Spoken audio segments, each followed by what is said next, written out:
कप्तान को इन्होंने मजबूरन बुलाया है। ये क्या समझते हैं कि ये सुकून से हुकूमत कर लेंगे? यहाँ तो सारी पार्टी पार्लियामेंट में बैठी है, वसी तर मफाद में मुल्क की इनको इलेक्शन कॉल करने चाहिए। लेकिन आप कहना मैं लड़के की तरफ से हूँ।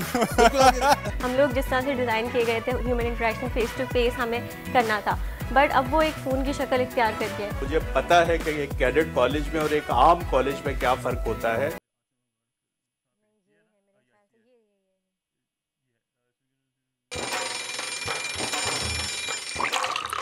आजकल जिंदगी ही सुबह आउट ऑफ कंट्रोल है, दुनिया बोल है, तेरी दुनिया बोल है।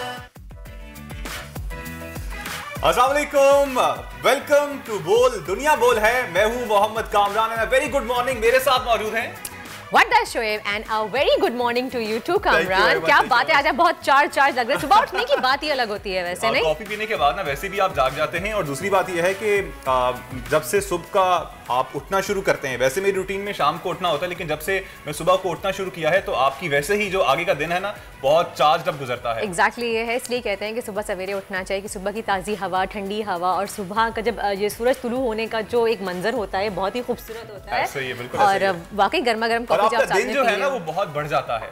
एग्जैक्टली, आपको लंबा प्रॉपर दिन लगता है कि आप सारे काम अपने इजीली खत्म कर सकते हैं। खैर, बात करते हैं, स्टार्ट करते हैं आज के कोट ऑफ द डे की। तो जैसे कि जो मुल्क की सारी सूरत हाल चल रही है उसमें हम अगर देखें तो इत्तेहाद से बड़ी कोई ताकत नहीं है, लेकिन शुक्र करते हैं हम यहाँ पे कि शुक्र देर से ही सही, पर ये बात हमारी हुकूमत को समझ तो आई। लेकिन तभी मौजूद मौशी हालात और अमनो अमान की सूरत हाल पर APC बुला ली गई है और तमाम जमातों को इसमें शिरकत की दावत भी दी गई है।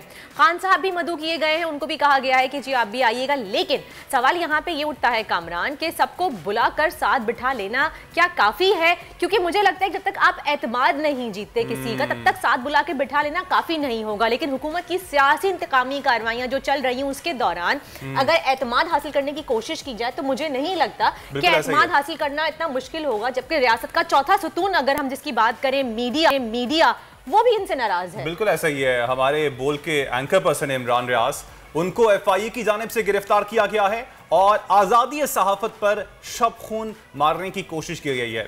इंतहाई अफसोसनाक खबर यह है कि ऐसे वक्त में जब हुकूमत को सबको साथ लेकर चलना चाहिए, लगता यूं है कि हुकूमत जो है वो एतमाद खो चुकी है। इसी पर बात करेंगे, लेकिन सबसे पहले नजर डालते हैं बड़ी खबर पर। हुकूमत एक तरफ सियासी इंतकामी कार्रवाइयां दिखा रही है, दूसरी जानिब PTI को मसाइल के हल के लिए भी बुला रही है। 7 फरवरी को अहम APC में खान साहब भी मदऊ, मुल्क को दरपेश चैलेंजेस पर बात होगी। बोल न्यूज के senior anchor person Imran Khan की गिरफ्तारी को 27 घंटे होने को आए हैं, लेकिन काम अब तक चार्जशीट पेश नहीं कर पाए हैं। अपनी नौयत की अनोखी कार्रवाई है और लाहौर हाई कोर्ट ने इस पर रिपोर्ट भी तलब कर ली है। फैशन लवर, सिंगर और खिदमत के जज्बे से सरशार कराची के असिस्टेंट कमिश्नर हाजिम भंगवार कूलेस्ट कमिश्नर करके सोशल मीडिया पर उनके बड़े चर्चे हैं और बड़े मशहूर हैं और आज हमारे शो का हिस्सा भी होंगे। और अनवर मकसूद का 14.5 अगस्त लाहौर पहुंच गया है। कायदे आजम और गांधी के मकालमों पर लाहौरी कहकहे लगा रहे हैं। स्टेज ड्रामे का हिस्सा साजिद हसन से आज आपकी मुलाकात करवाएंगे। जी आगे बढ़े, बात करें। इमरान रियाज कल से अब तक सोशल मीडिया पर टॉप ट्रेंड कर रहा है और अगर नजर डालें हम कि निडर सहाफ़ी और बहादुर सहाफ़ी की गिरफ्तारी पर, तो सारिफीन हुकूमत को सख्त तनकीद का निशाना बना रहे हैं। किसी ने लिखा है कि अरशद शरीफ की मौत का तमाशा देखा, अब खामोश नहीं बैठेंगे। तो किसी ने इमरान रियाज की गिरफ्तारी की भरपूर अल्फाजों में मुजम्मत भी की है। कामरान, बिल्कुल ऐसा ही है और अब तक 1 लाख से ज्यादा जो सारिफीन हैं इस पर ट्वीट भी कर चुके हैं। साथ साथ हैप्पी बर्थडे बीबी भी टॉप ट्रेंड कर रहा है। आज Peoples Party chairman Asif Zardari की बेटी जो हैं आसिफा भुट्टो, उनकी सालगिरह मनाई जा रही है और जियालों और सार्फिन की जानिब से उनके लिए नेक ख्वाहिशात का भी इजहार किया जा रहा है। अब तक हजारों सार्फिन जो हैं तो वो इस पर ट्वीट कर रहे हैं। और हमारी तरफ से ही बोल न्यूज़ नेटवर्क की जानिब से भी आसफा भुट्टो जरदारी को wish you a very happy birthday. अल्लाह ताला आपको खुश रखे, हमेशा आबाद रखे, और हमारी भी अनेक ख्वाहिशात और तमन्नाएं आपके साथ हैं और हमारी ब्लेसिंग्स भी आपके साथ हैं। और आगे बढ़ते हैं और बात करते हैं एक और टॉप ट्रेंड की जो बहुत ज़्यादा सोशल मीडिया पर वायरल है और छाया हुआ है। और वो ट्रेंड क्या है, कामरान कुछ अंदाजा है आपको? जी बिल्कुल ऐसा ही है। नाज़िमाबाद के टॉप ट्रेंड में शामिल हैं उनके नए असिस्टेंट कमिश्नर कराची के इलाके नॉर्थ नाज़िमाबाद के असिस्टेंट कमिश्नर हाजिम भंगवार भी टॉप ट्रेंड में शामिल हैं, क्योंकि उनका एक कूल एटीट्यूड है। जिस तरह से अगर स्क्रीन पे भी आप देख सकते हैं, वो एक फैशन लवर हैं और सिंगर भी हैं, शौकीन हैं, बिल्कुल ऐसा ही है। और एक उनका स्टाइल ही अपना एक अलग है। अगर हम बाहर मुल्कों में देखते हैं अक्सर कामरान कि इस तरह के जो हमें कूल पुलिस ऑफिसर्स नजर आते हैं, जिनको देख के लगता नहीं है कि भाई ये, क्योंकि हमारे मेरे ख्याल से एक वो बन गया है, बहुत सीरियस फेस अगर आपका होगा तभी आप असिस्टेंट कमिश्नर या फिर ब्यूरोक्रेसी में होंगे। हमने बना लिया है ना कि अपने अंदर ही एक आइकॉन, हमारी स्टिग्मा बन गया है कि जी आप बहुत स्ट्रिक्ट होंगे, थोड़े से हेल्दी होंगे, मोटा सा पेट आगे होगा तो ही आप पुलिस वाले होंगे। उतने स्टाइलिश पुलिस ऑफिसर को देख के बिल्कुल ऐसा ही है। असिस्टेंट कमिश्नर है वो, और आजकल टॉप ट्रेंड में चल रहा है। इस हवाले से भी बहुत ट्वीट्स हो रही हैं गुज़श्ता 2-3 रोज की, काफी ट्रेंड्स में, काफी टॉप ट्रेंड में, बिल्कुल ऐसा ही है। लग नहीं रहा कोई असिस्टेंट कमिश्नर भी इतना टॉप ट्रेंड कर सकता है। खैर आगे बढ़ते हैं और बात करते हैं, रियासत के 4 सतून होते हैं, एक तो अदलिया, दूसरा मुकन्ना है, इंतजामिया है और मीडिया भी है। और कोई भी रियासत हो तभी मजबूत वो खड़ी हो सकती है जब ये चारों सतून जो हैं वो मजबूती से एक साथ खड़े हों। लेकिन इस वक्त हुकूमत का जो रवैया है, उन्होंने मुल्क को चैलेंज से निकालने के लिए एपीसी तो बुला लिए, लेकिन इस एपीसी की कामयाबी के लिए यह भी जरूरी है कि तमाम जमातों में एतमाद की फिजा भी दिखाई दे और पीटीआई के खिलाफ इस वक्त जो सियासी इंतकामी कार्रवाइयां जो की जा रही हैं उनको भी रोका जाए। एग्जैक्टली, उसे एतमाद की फिजा पैदा करना आसान नहीं हो रहा है कामरान, क्योंकि इसके अलावा इमरान रियाज खान को भी बगैर किसी इल्जाम के गिरफ्तार किया गया है। जिस तरह से उनकी गिरफ्तारी की गई है और आज़ादी सहाफत पर शबे खून मारा गया है, क्या मुल्क जिन हालात से गुजर रहा है हुकूमत को ये सब करना चाहिए? ये एक बहुत अहम सवाल है। यहाँ पे इसी पे बात करेंगे। हमारे साथ मौजूद हैं राना अजीम साहब, PFUJ के जनरल सेक्रेटरी हैं, उनको वेलकम कहेंगे अपने शो में। अस्सलाम वालेकुम राना साहब, बहुत बहुत शुक्रिया आपने हमें अपना कीमती वक्त दिया। ये बताइएगा कि इस वक्त जिस तरह से आज़ादी सहाफत पे शबे खून मारा जा रहा है, जिस तरह से इमरान रियाज को गिरफ्तार किया जा रहा है, पहले हमने अरशद शरीफा कत्ल केस देखा जिसमें अब तक कोई वजाहत सामने नहीं आई है, और अब दोबारा से फिर इमरान रियाज को गिरफ्तार किया गया है जिसपे कोई भी अभी तक कोई वारंट जारी नहीं किया है, कोई FIR नहीं काटी गई, कोई केस बना नहीं पाए हैं। तो क्या कहेंगे इस हवाले से, किस तरफ हम लेके जा रहे हैं मुल्क को, हुकूमत क्या करना चाह रही है? देखिए, ये हुकूमत आ गई उन लोगों के हाथों में जिनके हाथों में माचिस होती है ना। ये हुकूमत सिर्फ उन्हीं लोगों के हाथों में है। इनका काम एक ही है कि पाकिस्तान के अंदर हर उस शख्स को जो है वो बंदे सरासर किया जाए जो पाकिस्तान की बात करे, जो पाकिस्तानियत की बात करे, जो पाकिस्तान की आवाज हो, जो पाकिस्तान में आजाद जमहूरियत की आवाज हो। इमरान रियाज का कसूर क्या है, मुझे तो अभी तक ये समझ नहीं आई। मैं कल सारा दिन FIA के दफ्तर के बाहर रहा, उसके बाद मैंने खुद राब्ता किया, मेरा FIA के मुतल्लिका हकाम से राब्ता हुआ तो उन्होंने बड़े मासूम से लहजे में कह दिया कि भाईजान इसका कसूर कोई नहीं है, कसूर इसका यह है कि हमें ऊपर से हुक्म है कि जनाब इसको गिरफ्तार करो। लेकिन सर अब राना साहब, अब यहाँ पे सवाल ये उठता है कि ये कोई पहली बार नहीं हो रहा है, इससे पहले भी दीगर हुकूमतों में भी सहाफियों के साथ ऐसे ही कुछ देखने को हमें मिलता है। लेकिन अब सोशल मीडिया का दौर है, दौर तब्दील हो चुका है। वो पुराने दौर गए जब इस तरह की कार्रवाइयां की जाती थी और किसी को पता भी नहीं चलता था। अब क्या आप नहीं समझते हैं कि हुकूमत को भी होश के नाखून लेने चाहिए और इस तरह की कार्रवाइयों से कम परहेज करना चाहिए, खास तौर पर इस वक्त जिस तरह से जिस चीज से मुल्क गुजर रहा है, माशी और सियासी डिस्टेबिलिटी है मुल्क के अंदर? आप दुरुस्त कह रहे हैं, बिल्कुल दुरुस्त कह रहे हैं। देखें, जिस तरह आप मजबूर होकर इन्होंने कप्तान को दावत दी है कि कप्तान भी से इजलास जो हो रहा है उसमें मीटिंग में आए, कॉन्फ्रेंस में आए। आप तो जेहन में रखिए कि एक बात आपके प्रोग्राम में, चूंकि आपका प्रोग्राम बड़ा देखा जाता है, उसके हवाले से ये 21 फरवरी तक हुकूमत वैसे ही मुझे घर जाती हुई नजर आ रही है। और जब कुछ शख्स, हाँ बिल्कुल, और जब इस वक्त लोगों की आखिरी शमा जब बुझने लगती है ना, तो एकदम बहुत ज्यादा उसकी रोशनी होती है। तो यही है, ये कुछ जो मर्जी कर ले, क्या ये इमरान रियाज को तोड़ सकते हैं? आप वो बात कहना चाह रहे हैं कि दिया बुझने से पहले फड़फड़ाता है, ये वो वाली सूरत हाल है इस वक्त? जी बिल्कुल, मैं आपको ये मुसद्दक़ कर रहा हूं, आपको नजर आ जाएगा, आपको ये चीजें नजर आ जाएंगी। कप्तान को इन्होंने मजबूरन बुलाया है, इनको कहां से किसने क्या पैगाम दिया है ये तो जल्द आपको पता चल जाएगा। इनको 2 दिन से इनके साथ जो हो रही है कोई समझ नहीं सकता। ये क्या समझते हैं कि ये सुकून से हुकूमत कर लेंगे? मुमकिन नहीं है सर। अब एपीसी की जो आप बात कर रहे हैं, अब एपीसी बुला तो ली है और इमरान खान साहब को उसमें मदऊ भी किया गया है, लेकिन साथ साथ हम देखते हैं कि इंतकामी कार्रवाइयां भी जारी हैं। शेख रशीद की गिरफ्तारी देखी जाए, परवेज इलाही के घर पे छापे की बात की जाए, दीगर जो सियासी गिरफ्तारियां, फवाद चौधरी की बात की जाए, दीगर जो पाकिस्तान तहरीक इंसाफ के रहनुमा हैं उनके घरों पर भी छापे मारे जा रहे हैं, कारकुनान को गिरफ्तार किया जा रहा है, तो ये दोनों क्या पैरेलल चल सकते हैं? नहीं चल सकते। मैंने इसीलिए आपको इशारा दिया है कि 21 फरवरी तक का इंतजार जरूर कीजिएगा। 21 फरवरी आपको नजर आएगा कि आज का जो सबसे बड़ा हाकिम है ना, वो उस वक्त किसी सुलह को पीछे होगा, या फिर वो पाकिस्तान से भाग जाएगा, या वो इक़्तिदार के मस्कन से बिल्कुल नीचे गिर चुका होगा। ये मैं आपको बिल्कुल कह रहा हूँ। मैं भी एक इन्वेस्टिगेटिव रिपोर्टर हूँ, मैं रोजाना टॉक शो करता हूँ, मैं देखता हूँ। ये बिल्कुल इसी तरह होगा। इनका वक्त आखिर आ गया है।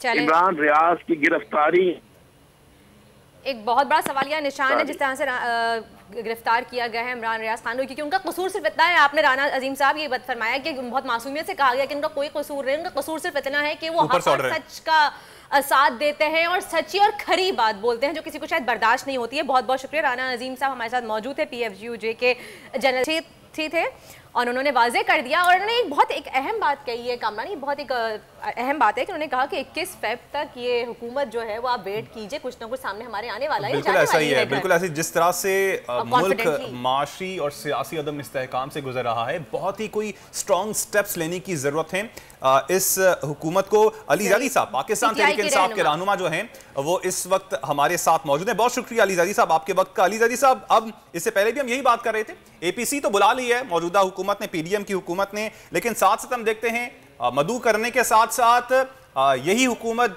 गिरफ्तारियां भी जारी रखे हुए है अपने मुखालिफिन की। क्या कहेंगे आप, माशी जिस सूरत हाल से और सियासी जिस सूरत हाल से मुल्क गुजर रहा है, क्या तब्दील होगा मुल्क APC के बाद?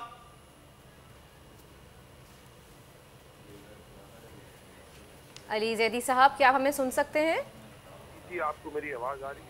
अली ज़ैदी साहब की आवाज़ नहीं आ रही है। क्या अली ज़ैदी साहब हमें सुन सकते हैं?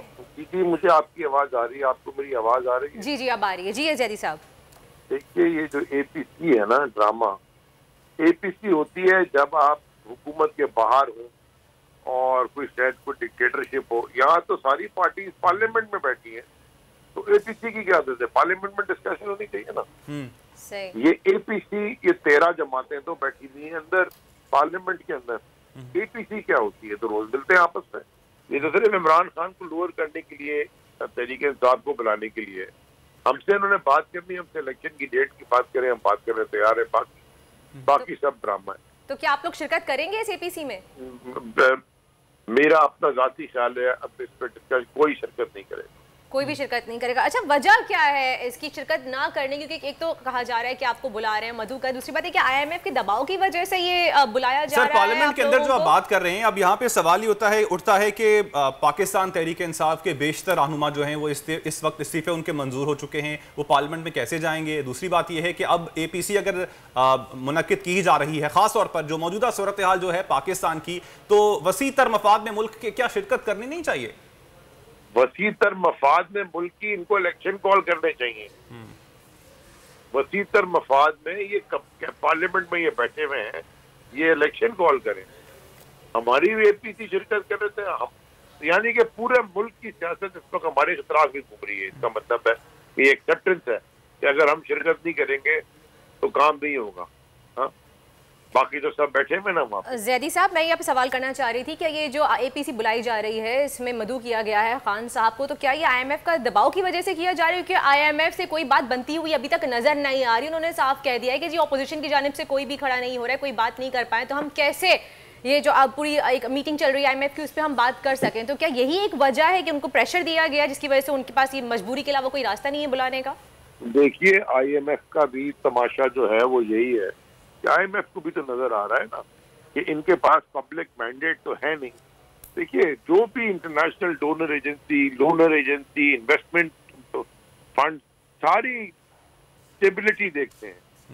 कोई इस वक्त पाकिस्तान में किसी को stability, political stability, economic stability, कोई स्टेबिलिटी तो नजर आ नहीं रही। जब कोई स्टेबिलिटी नहीं है तो पर किससे वो बात करें? यानी कि वो क्यों आपको पैसे दें? बिल्कुल ऐसा ही है। लास्ट क्वेश्चन बस आपसे करना चाहूंगा, 21 फेब को अभी बात कर रहे थे कि 21 फेब को हुकूमत गिर जाएगी, राना अजीम साहब, तो इस तरह की इत्तलात कोई आपके पास भी हैं? क्या किसने क्या? राना अजीम साहब हैं, PFUJ के जनरल सेक्रेटरी हैं, वो कह रहे थे कि 21 फरवरी तक की हुकूमत उनको जाती हुई नजर आ रही है, तो स्पेसिफिकली उन्होंने 21 फरवरी की बात की। कोई इस तरह की इत्तलात आपके पास भी हैं? मैं सिर्फ एक बात कहूंगा, उनके मुंह में घी शक्कर। इलेक्शन होते हुए नजर आ रहे हैं आपको अन करीब या डिले होंगे? देखिए, इलेक्शन होने चाहिए, डिले करना चाह रहे हैं ये हर तरीके से, लेकिन ये बात याद रखिएगा कि जितना डिले करते जाएंगे उतना ये मुल्क प्रॉब्लम में आता जाए। सही, बहुत बहुत शुक्रिया, थैंक यू सो मच हमारे साथ। सही, अभी आपको लिए चलते हैं इस्लामाबाद हाई कोर्ट, वहाँ से हमारे साथ मौजूद हैं नीलम अरशद। नीलम, शेख रशीद केस में मजीद क्या पेशरफ्त हुई है बताइएगा। जी नीलम अरशद, अपडेट कीजिएगा हमें। शेख रशीद साहब की पेशी थी आज, उनको पेश किया जाएगा अदालत में? जी बिल्कुल, साबिक वज़ीर दाखिला शेख रशीद को आज अदालत में ख़ुद तो पेश नहीं होना। इस वक्त आपको बताएं कि इस्लामाबाद हाई कोर्ट जो तौहीन अदालत की दरख्वास्त दायर कर रखी गई है, शेख रशीद की तरफ से उस पर दरख्वास्त होनी है। गुज़श्ता रोज़ ये दरख्वास्त दायर की गई थी, जिसमें यह मौक़िफ़ अपनाया गया था कि वफाकी पुलिस ने अदालती जो ऑर्डर्स है उनकी तौहीन की है। चूँकि जैसे ही वारंट गिरफ्तारी निकाले गए थे शेख रशीद के, तो उन्होंने फौरी तौर पर इसको इस्लामाबाद हाई कोर्ट में चैलेंज किया था, और इस्लामाबाद हाई कोर्ट के जस्टिस तारिक महमूद जहांगीरी ने समाअत करते हुए इन तमाम तर जो वारंट से उनको ना सिर्फ मुअत्तल किया था, बल्कि पुलिस अफसरान को तलब भी किया था, और इस पर वजाहत भी मांगी थी कि किस तरह से ये वारंट जो है वो निकाले गए हैं और कानूनी तौर पर इनकी क्या अहमियत है। ताहम उस दरख्वास्त पर समाअत जो थी वो पीर तक मुलतवी की गई थी, लेकिन इसी दौरान देखा गया कि तौहीन अदालत के मुर्तकिब हुए वफाकी पुलिस वाले, उन्होंने जाकर फौरी तौर पर शेख रशीद को गिरफ्तार किया। रात गई ये कार्रवाई की गई, जिसके बाद शेख रशीद ने अपने वकील के जरिए इस्लामाबाद हाई कोर्ट में तौहीन अदालत की जो दरख्वास्त थी वो दायर की। गुज़श्ता रोज़ ये दरख्वास्त दायर की गई थी, लेकिन वक्त की कमी के बायस इस पर समाअत ना हो सकी। ताहम आज जुम्मे के रोज़ इस दरख्वास्त को मुकर्रर किया गया है समाअत के लिए। अब से थोड़ी देर बाद इस दरख्वास्त पर समाअत होगी और ये देखा जाएगा कि आया तौहीन अदालत किस हद तक हुई है, और इस तमाम तर मामले पर जस्टिस तारिक महमूद जहांगीरी जो इस्लामाबाद हाई कोर्ट के जस्टिस हैं वो समाअत करेंगे। अच्छा नीलम, आपसे ये भी जानना चाहेंगे, शेख रशीद साहब भी क्या आज पेश होंगे इस्लामाबाद हाई कोर्ट में, और कब तक उनकी आमद मुतवक्की है? कारकुनान की क्या बड़ी तादाद इस वक्त इस्लामाबाद हाई कोर्ट में मौजूद है?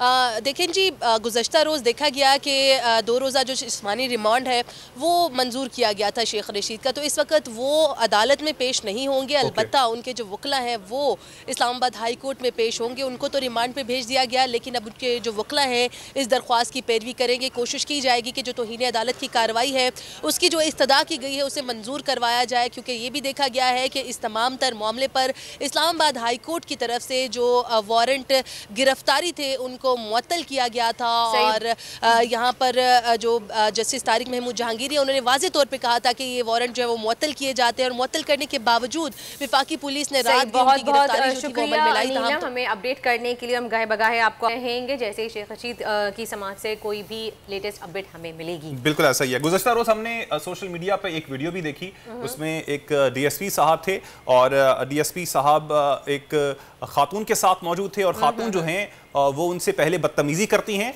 और उसके बाद अपनी गाड़ी को आगे निकालने की कोशिश करते हैं। DSP साहब जो हैं वहां पर मौजूद होते हैं, वो गाड़ी को रोकते हैं, लेकिन फिर हम उसके बाद देखते हैं इंतहाई बदतमीजी की जाती है और थप्पड़ मारे जाते हैं। बिल्कुल, ये यहाँ पे मैं कहूंगी कि ये खातून की सबसे बड़ी गलती है। एक तो वो पुलिस का कानून तोड़ती है, ट्रैफिक रूल्स तोड़ते हैं, ट्रैफिक कानून की खिलाफ वर्जी कर रही हैं, और उसके बाद अगर उनको रोका जा रहा है तो आप देख सकते हैं उनकी इंतहाई बदतमीजी।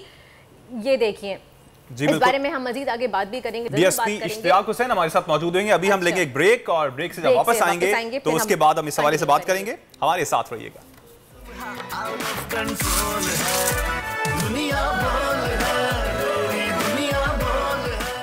Welcome back after the break. आप देख रहे हैं दुनिया बोल है। शादियों का सीजन चल रहा है, काफी सारी शादियां हो रही हैं गिरदो नवा में, और खानदानों में भी काफी शादियां हो रही है। तो क्यों ना हम जिक्र कर लें कौमी टीम के फास्ट बॉलर शाहीन शाह अफरीदी का निकाह है, वो भी शादी के बंधन में बनने वाले हैं आज शाहिद अफरीदी की बेटी अंशा अफरीदी के साथ। बिल्कुल ऐसा ही है। निकाह के लिए शाहीन शाह अफरीदी अपनी फैमिली के साथ कराची में मौजूद है। बिल्कुल इस हवाले से जराए का ये बताना है कि आज सिर्फ निकाह होगा, लेकिन रुखसती जो है वो बाद में होगी और निकाह की तकरीब कराची में ही हो रही है और शाहीन शाह अफरीदी की पूरी फैमिली जो है वो इस वक्त कराची में मौजूद है। आप उनका स्टेज भी देख सकते हैं जो कि सजाया गया है और तैयारी के साथ मौजूद है। बिल्कुल ऐसा ही है। और आपको इस वक्त शाहीन शाह अफरीदी के घर भी लिए चलते हैं।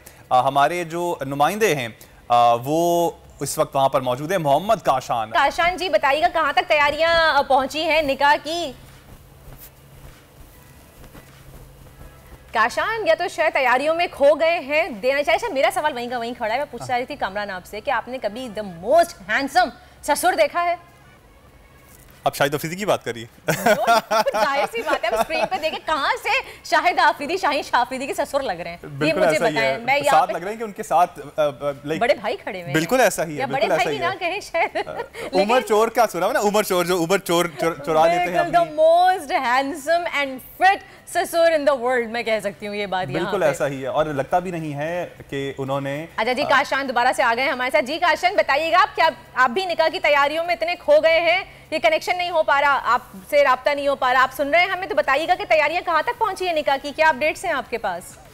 अजी बिल्कुल देखें, मैं शाहिद खान अफरीदी की रिहाइशगाह के बाहर इस वक्त में मौजूद हूँ। निकाह के जो इंतजाम हैं उनके जो डिफेंस में वाक़ रिहाइशगाह वहाँ पर किए गए हैं, जबकि पाकिस्तान क्रिकेट टीम के नौजवान फास्ट बॉलर शाहीन शाह अफरीदी अपने अहले खाना के हमरा निकाह की तकरीब में शिरकत करने के लिए कराची पहुँच गए हैं। निकाह की जो इंतजाम हैं वो मुकम्मल कर लिए गए हैं, जबकि उनकी जो दूसरी साहिबजादी जो है इंशा अफरीदी, वो आज अपने अज़वाज रिश्ते में जो है मुंसलिक होंगी। निकाह की जो है जुम्मे की नमाज़ के बाद बताया गया है निकाह के फ़राइज़ जो है वो अंजाम दिए जाएंगे। ताहम ये नहीं बताया गया कि निकाह के फ़राइज़ जो हैं निकाह कौन पढ़ाएंगे। अच्छा, इसके अलावा अगर मैं बात करूं तो इसी जो हालिया दिनों के अंदर बहुत से क्रिकेटर स्टार्स जो हैं वो अपने रिश्ते अज़वाज में भी मुंसलिक हुए, जिसमें शादाब खान और फास्ट बॉलर जो है हारिस रऊफ़ की अगर हम बात करें वो भी शामिल हैं। और शाहिद खान अफरीदी की जो दूसरी साहिबजादी जो इनसे बड़ी साहिबजादी जो है अक्सा अफरीदी जो है वो भी अपनी अज़वाज ज़िंदगी के अंदर जो है एक हफ्ते पहले जो है वो मुंसलिक हुई हैं और तमाम तर तैयारियां जो है। अच्छा काशान, हम कार्ड भी देख रहे हैं, बताइएगा किसको ये कार्ड मिला है? मुझे और वर्दा को तो मिला है, लेकिन कौन कौन से जो क्रिकेट प्लेयर्स हैं, कौन कौन सी या फिर शोबिस इंडस्ट्री से ताल्लुक रखने वाली शख्सियात हैं, उनको ये कार्ड भेजे गए हैं और एक्सपेक्टेड है कि वो आज इस निकाह की सेरेमनी में शरीक होंगे? जी बिल्कुल देखें, निकाह की सेरेमनी के अंदर जो इन्विटेशन दिए गए हैं वो क्रिकेटर स्टार्स में इसके अंदर शामिल है। इसके अलावा अजीज़ व वकारिब तो सबसे अहम जो होते हैं वो तो शामिल ही होते हैं। इसके अलावा रिश्तेदार जो हैं उनको भी इन्विटेशन दिए गए। बाकी इसके अलावा अगर हम बात करें क्रिकेट बीट रिपोर्टर्स की तो उनको भी कार्ड दिए गए हैं जो इन्विटेशन है जिसमें शिरकत करेंगे, उनकी शिरकत जो है मुतवक्की है। जी आपको मिला है? आपको कार्ड मिले ना मिले, आप तो फिर भी कवरेज के लिए चले जाएंगे, एंजॉय कर लेंगे। मेरा इन्विटेशन नहीं मिला है, लेकिन आप कहना मैं लड़के की तरफ से हूँ। बिल्कुल ये देखें, मैं आज सुबह का टाइम है, सबसे पहले कवरेज जो है। हाँ आप ये देखें, सबसे खाना खाने के लिए जो पूछने आए आपको तो सारे जानते हैं ना, क्रिकेटर्स होंगे, आफरीदी आए तो क्या लड़की की तरफ से हूँ, सॉरी लड़की की तरफ से हूँ। और अगर आए दूसरी भी आफरीदी ही है, खैर शाहीन शाह अफरीदी वाले आए तो उनसे कहना मैं लड़की की तरफ से हूँ।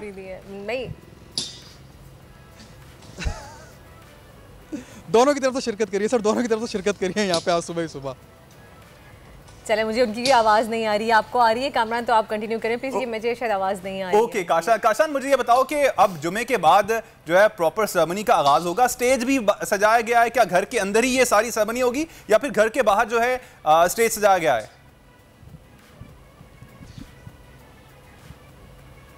जी बिल्कुल कामरान, देखें घर के अंदर जो तमाम तर इंतजाम जो है निकाह की तकरीब के वो घर में ही किए गए। स्टेज जो है वो भी घर में ही सजाया गया है। तमाम इंतजाम जो है निकाह के जो है वो घर में किए गए हैं। अभी भी डेकोरेशन का सामान जो है वो यहाँ पर लाया जा रहा है और मज़ीद इंतजाम जो है वो किए जा रहे हैं। जी खाने की डिशेस पे ना, जब भी शादी की कोई खबर होती है खाने की डिशेस में सबका बहुत इंटरेस्ट होता है। कुछ पता चला है कि खाने में क्या क्या मिलेगा आज?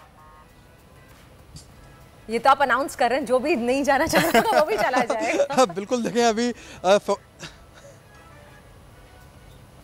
जो अभी चला जाएगा, सही बात है। बिल्कुल खाने का भी बिल्कुल नहीं पता कि डिशेस के अंदर क्या बनाया है। निकाह की सेरेमनी जुम्मे के बाद है, जब दूसरी टीम हमारी यहाँ पर कवर करने के लिए आएगी तो फिर पता चलेगा कि खाने के अंदर क्या क्या डिशेस जो है आफरीदी साहब ने अपने मेहमानों को पेश करी हैं। ठीक है, बहुत शुक्रिया काशान, आपने हमें अपडेट किया। बहुत शुक्रिया काशान, आप एंजॉय कीजिए निकाह की सेरेमनी। फिर हम कंटिन्यू आपसे पूछेंगे कि कितना मजा आया, आपने कैसे एंजॉय किया। और क्योंकि मैं कमर ये कह रही थी कि काशान को तो इन्विटेशन की जरूरत ही नहीं है, वो तो ऐसे मीडिया कवरेज भी चले जाएंगे वहाँ पे एंजॉय करते हैं। और अगर कोई पूछ ले, वो कह रहे थे कि वैसे मुझे इन्विटेशन नहीं आया हुआ है और मैं शायद कवरेज की तरफ से जा सकते हैं ना, ये भी है बिल्कुल, लेकिन हर किसी को अब अंदर जाने की मीडिया कवरेज की इजाजत भी तो नहीं होगी ना, it's a private event. But any how हमारे यहाँ यूजुअली ये भी होता है कि जब शादियाँ होती हैं और अगर आपने बिन बुलाए मेहमान की बन के जाना है और खास तौर पर आपको पता हो कि कौन किस फैमिली से ताल्लुक रखता है, तो आप ये कह सकते हैं कि मैं लड़की की तरफ से हूँ। हाँ, और अगर लड़के वाला है तो कहने बिल्कुल ऐसा ही है, तो वहाँ पे आप ये चीज, ये भी अक्सर होता है कमरान कि आप देखते हैं कि एक के साथ 4-4, 5-5 दोस्त जो लग के चले जाते हैं ना वहाँ तक। अब हम बात करेंगे आपसे आगे तालीमी निज़ाम के हवाले से, हमारे तालीमी निज़ाम के हवाले से हम बात करेंगे। मुझे बहुत अफसोस हुआ कमरान, एक बहुत ज्यादा सोशल मीडिया पे back to back 2-3 videos viral हुई हैं, पिक्चर्स वायरल हुई, हमें देखा है। एक तो मुझे समझ में नहीं आता कि माँ बाप अपने बच्चों को गवर्नमेंट स्कूल से निकाल के प्राइवेट स्कूल्स में डालते हैं ताकि उनको अच्छी तालीम और तरबियत दे सकें, लेकिन तरबियत के नाम पे या तालीम के नाम पे आप देखिए स्कूलों में क्या हो रहा है। पहले ये खबर चली, इस बच्चे को आप स्क्रीन पे देख सकते हैं हमारी, कि इस बच्चे को उर्दू बोलने पे टीचर ने इसके मुंह पे एक काला टीका लगा दिया, एक ब्लैक कर दिया, फिर उसका मजाक उड़ाया गया। और फिर ये दूसरा बच्चा आप देख सकते हैं औरंगी के स्कूल में, प्राइवेट स्कूल का वाकया है, जहां पे होमवर्क ना करने पे टीचर ने बच्चे का हाथ तोड़ दिया, बच्चे के हाथ की हड्डी 3 जगह से टूटी है, इतनी बुरी तरीके से इसको मारा है। तो ये कहाँ का निजाम है? क्या ये अंधेर नगरी चौपट राज चल रहा है? माँ बाप कैसे अपने बच्चों को सेफ फील करें? और ये भी आजकल के इस दौर में जब सोशल मीडिया का दौर है, सबको पता है कि कुछ भी इस तरह की हरकत होगी तो वो सोशल मीडिया पर उसको बड़ा मलहा साथ है, हमारे एजुकेशनल डायरेक्टर हैं, वो रजिस्ट्रार भी हैं प्राइवेट स्कूल्स की, उनको वेलकम कहेंगे अपने शो में, उनसे बात करेंगे। राफिया साहब ये बताइएगा कि ये क्या तरीकेकार है, ये कोई स्कूल पे क्यों एक्शन नहीं ले रहा? पहले तो एक उर्दू बोलने पे, जो कि हमारी मादरी जबान है, हमें उस पर प्राउड फील करना चाहिए, और अगर बच्चे को नहीं आ रही है सिखाने के बजाय उसके ऊपर काला टीका लगा के उसका मजाक उड़ाया जा रहा है। दूसरी जानिब होमवर्क ना करने पे बच्चे की हाथ की हड्डी 3 जगह से तोड़ दी है। ये तरीकेकार क्या है? कोई एक्शन क्यों नहीं लिया जा रहा है? स्कूल्स को बंद क्यों नहीं किया जा रहा है इससे? मैं समझती हूँ कि ये आपके इल्म में बात नहीं आई है कि हमने स्कूल पे अपने रूल्स के तहत दोनों स्कूल पे जिस पे उर्दू बोलने वाला था तो उसको हमने 1 लाख पेनल्टी लगाई और उसकी रजिस्ट्रेशन मुअत्तल की और टीचर को भी टर्मिनेट करवाया, ताकि तमाम स्कूल्स को पता लगे कि मादरी जुबान और साथ साथ कौमी जुबान जो है वो मोर वैल्यूएबल है देन इंग्लिश लैंग्वेज। और ये हमने मैसेज दिया। अनफॉर्चुनेटली ये होना नहीं चाहिए, क्योंकि हम जो है एक तो हमारी मादरी जुबान है, एक हमारी मदर टंग के साथ साथ नेशनल लैंग्वेज है, उस पर कोई कंप्रोमाइज होना ही नहीं चाहिए। लेकिन थोड़ा बहुत जो क्रेज है और एक माइंड सेट है कि अगर बच्चे अंग्रेजी नहीं बोलेंगे तो बस कुछ भी जिंदगी में हासिल नहीं कर पाएंगे, और वो एक क्राइटेरिया बन गया है कि अंग्रेजी कोई जहानत की ज़बान है। अच्छा राफिया साहब, अब यहाँ पे सवाल ये उठता है कि इस तरह के वाकयात जो हैं वो स्कूल्स में यूजुअली तौर पर अब तवातुर से हो रहे हैं। ये तो कुछ वाकयात हैं जो कि जिनकी वीडियो बनी, और राफिया साहब कमेंट में इस वीडियो के बारे में पहले पूछना चाहूंगी कि इस बच्चे का हाथ, एक औरंगी के प्राइवेट स्कूल में ये वाकया पेश आया है, इस बच्चे के हाथ की हड्डी 3 जगह से तोड़ी गई है, टीचर ने इतनी बुरी तरीके से इसको मारा है सिर्फ होमवर्क ना करने पे। इस पे कोई एक्शन क्यों नहीं लिया जा रहा? ये तो स्कूल ही बंद करवा देना चाहिए और जेल में डालना चाहिए इनकी मैनेजमेंट को। नहीं, ये इस तरह नहीं होता है। बच्चे के हाथ की हड्डी 3 जगह से नहीं टूटी है।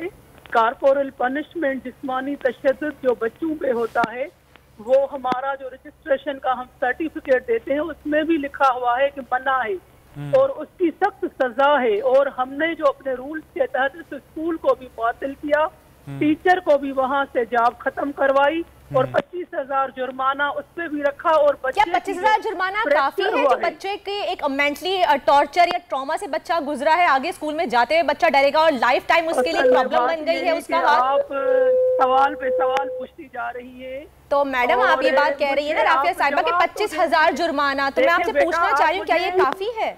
आप मुझे जवाब देने देना। आप दीजिए, आप दीजिए। नहीं होगा तो आपको पता कैसे चलेगा? नहीं, आप दीजिए जवाब। कि मैंने स्कूल को कहा है कि वो खर्चा भी उठाएगा, जो मेडिकल का खर्चा है वो भी स्कूल उठाएगा और 25,000 जुर्माना। इसीलिए स्कूल की लेवल ही इतनी है। स्कूल भी तो जो है उसमें अगर 300 और बच्चे पढ़ते हैं तो उनकी तालीम का भी दरवाजा तो बंद नहीं करना, सब चीजें देखनी होती। अच्छा राफिया साहब, अब यहाँ पे सवाल ये उठता है कि हमारे टीचर्स को भी एजुकेट करने की जरूरत है। ये जो किसी जहनियत की अक्कास करता है ना कि कोई भी टीचर है अगर वो इस तरह का इकदाम उठाता है, बच्चों को मारता है और इतना मारता है कि उसकी हड्डियां तक टूट जाती हैं, तो आप क्या नहीं समझती हैं कि टीचर्स को भी एजुकेट करने की जरूरत है, खास तौर पर इस हवाले से? ये आपका सवाल बिल्कुल जेन्युइन और सही है। मैं आपको बताऊं कि अफसोस के साथ बताऊंगी कि हमने जो स्पीकर्स हैं वो स्कूल के बाहर आवेजा किए हैं, बैनर्स पूरे शहर में लगाए हैं और वर्कशॉप कंडक्ट किए। उन वर्कशॉप जो टीचर्स आकर सुन के जाते हैं, समझ के जाते हैं, ट्रेनिंग लेके जाते हैं कि बच्चों के साथ किस तरह डील करना है, हरासमेंट बना है। ठीक, बहुत शुक्रिया राफिया मल्लाह साहिबा, आपने वक्त दिया बोल टेलीविजन को। अब थोड़ी सी एंटरटेनमेंट की बात कर लेते हैं। पाकिस्तानी ड्रामे हम सब बड़े शौक से देखते हैं और बहुत मशहूर भी हैं, लेकिन पाकिस्तानी ड्रामों के जो OST सॉन्ग्स होते हैं वो इतने अच्छे होते हैं। कामरान के हर गाड़ी में, हर जगह हम कहीं भी जाएं, और यहाँ पे नहीं सिर्फ बैरूनी ममालिक में भी, बल्कि हमारे पड़ोसी मुल्क भी जो है बहुत शौक से सुनते हैं। लेकिन उन खूबसूरत आवाज़ के पीछे होता कौन है? वो जितने अच्छे अच्छे गाने हम सुनते हैं कि वो दिल छू लेते हैं, उसके पीछे है कौन? आज हम आपको मिलवाएंगे उस आवाज के पीछे की शख्सियत से, जो कि है वजी फारूकी। अस्सलाम वालेकुम वजी, एंड वेलकम टू दुनिया बोल है। सबसे पहले स्टार्ट करना चाहूंगी आपके एक जो मशहूर आजकल OST चल रहा है उससे। ओके, सही है।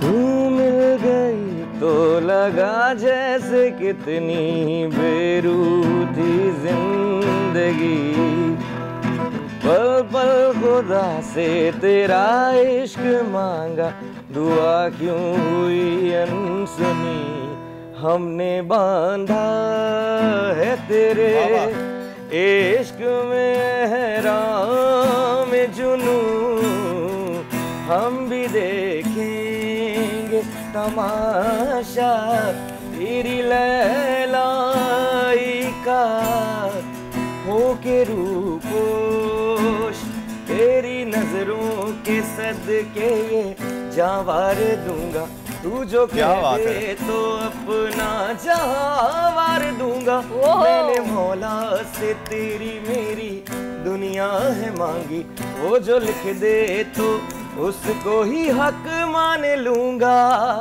मौला मौला मौला। क्या बात है, क्या बात है, क्या बात है, क्या बात है। सबसे पहले थैंक यू सो मच, और सुबह सुबह इतनी खूबसूरत हमें सॉन्ग सुनाने के लिए अपनी आवाज़ के साथ बहुत बहुत शुक्रिया। उसका बहुत से लोग आपके फ़ैन भी हैं और बहुत पुराना ताल्लुक है हमारा, काफ़ी अर्से बाद मुलाकात हुई है। तो क्या कर रहे हैं आजकल वजी, और सा कौन सा नया सॉन्ग आ रहा है जो आजकल मार्केट में नहीं है? अभी तो बहुत 2-3 ड्रामे तो उस पर काम करें, because I am after Ruposh मैं साल में सिर्फ 2-3 प्रोजेक्ट्स कर रहा हूँ।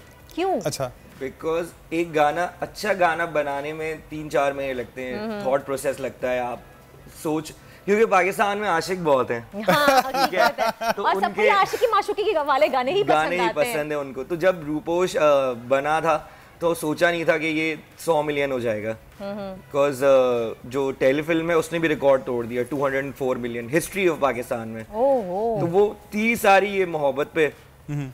तो गाना वैसे तो आसान है बनाना, बट अगर आप सोच लेके बनाते हो और जो हो रहा है मुल्क में उसको देख के बनाते हो, आम आदमी को आप जो उनकी फीलिंग्स है उनको अपने गाने में पेश करते हैं। अच्छा वजी, क्या वजह है? अब एक और चीज़ आपसे पूछना चाहूँगा। अब OST की बात कर रहे थे कि OSTs जो होते हैं उसमें उस ड्रामे की क्लिप्स चल रहे हुए होते हैं, तो कभी सोचते हैं आप कि वाई इजंट कि हमें अपना खुद से वीडियो बनाऊं और फिर खुद से लाइक अपने आप को सामने लेके आऊं? मैं था इसमें। अच्छा, मैं रूपोश में खुद गाते हुए वीडियो देखी हो आपने? और बिल्कुल अब जो है दोबारा से ये golden era is back music का, और सब अपने वीडियोस बना रहे हैं अपने यूट्यूब सोलो वीडियो, बिल्कुल ऐसा ही है। और सोचा हाँ सोलो वीडियो का सोचा, earning so much from that. Like आपने देखें कि पड़ोसी मुल्क के अंदर बाकायदा रिकॉर्ड लेबल्स हैं जो कि स्पॉन्सर करते हैं, गाना बनता है, उनको पता है बड़े लोग हैं, एंड देन फिर यूट्यूब पे डालते हैं और फिर उसी से ही वो इतना रिकवर कर लेते हैं, पैसा भी कमाते हैं। ऐसा ही है। आप कोई अपनी एल्बम लाने वाले हैं, अभी आगे लॉन्च कर रहे हैं? मैं सिंगल लाने वाला हूँ, तो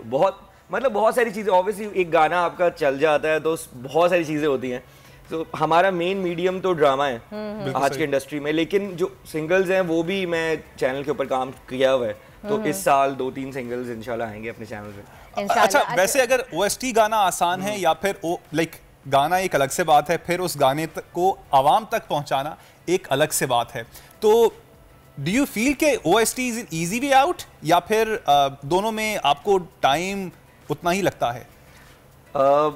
OSTs वैसे तो इजी वे आउट होता है, बिकॉज इफ कोई चैनल है, कोई भी चैनल है जिसके 35 मिलियन फॉलोअर्स हैं या 20 मिलियन है एग्जाम्पल, सारे बड़े चैनल्स के ऐसे, तो इजी है कि आपकी कोई जो चीज़ है अच्छी वो रीच आउट करती है जल्दी।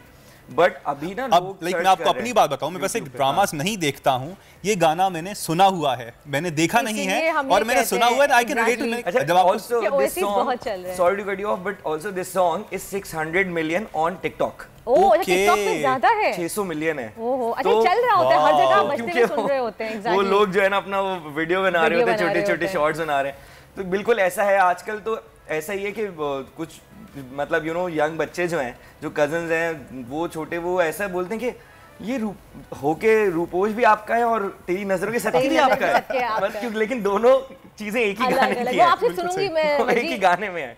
लेकिन मैं भी आपसे पूछना चाहूंगी कि आजकल जो हमारे नए म्यूजिशियंस आ रहे हैं, जो नए सिंगर्स आ रहे हैं, उनका इंडस्ट्री में स्टैंड करना इतना मुश्किल क्यों है? उनको कोई पहचान क्यों नहीं मिल रही है? इतना मुश्किल क्यों हो गया है सबके लिए? अभी तो आसान है, अभी आसान है वाकई। मैंने बहुत से स्ट्रगलिंग सिंगर्स को देखा है जो बहुत स्ट्रगल कर रहे हैं, लेकिन अभी तक उनको वो फेम नहीं मिल रहा उनकी आवाज की वजह से। मैं एग्जांपल दे सकता हूँ, अब आसान है, कंटेंट YouTube अपने चैनल पे डालो और वो अगर अच्छा होगा वो जरूर चलेगा। अगर क्लिक कर गया तो चल गया। कैफे खलील देख ले, कहानी इट्स एवरीवेयर, वो उसने अपने चैनल पे डाला, उसको और भी टाइम लगा 8-9 महीने। कहानी पहले उसने बलोची में डाला था, वो नहीं चला, फिर दोबारा जब उसने उर्दू वर्जन डाला तो फिर नहीं, पहले किसी और वर्जन में था ना, अभी 2.0 जो वर्जन आया वो ज्यादा हिट हुआ है, ऐसे ही चला। लेकिन YouTube वो भी बेटर किया उसने प्रोडक्ट को, और वो अपने चैनल पे डाला। उसके अलावा अब्दुल हन्नान हो गया, हसन रहीम हो गए, ये वो लोग हैं जो अपने चैनल से हिट हुए हैं। तो ये तो एक्सक्यूज है अब कि मैं हमारा काम नहीं चल सकता, चल सकता है अच्छा काम। और पैसे के हवाले से पूछना चाहूंगा, बतौर करियर भी जब आप इसको देखें, YouTube पे तो आपके व्यूज पे है कि व्यूज आपके मिलते हैं, तब आपको एक खास अमाउंट मिलती है, लेकिन चूंकि अगर आपने प्रोफेशन इसको बतौर प्रोफेशन लिया हुआ है,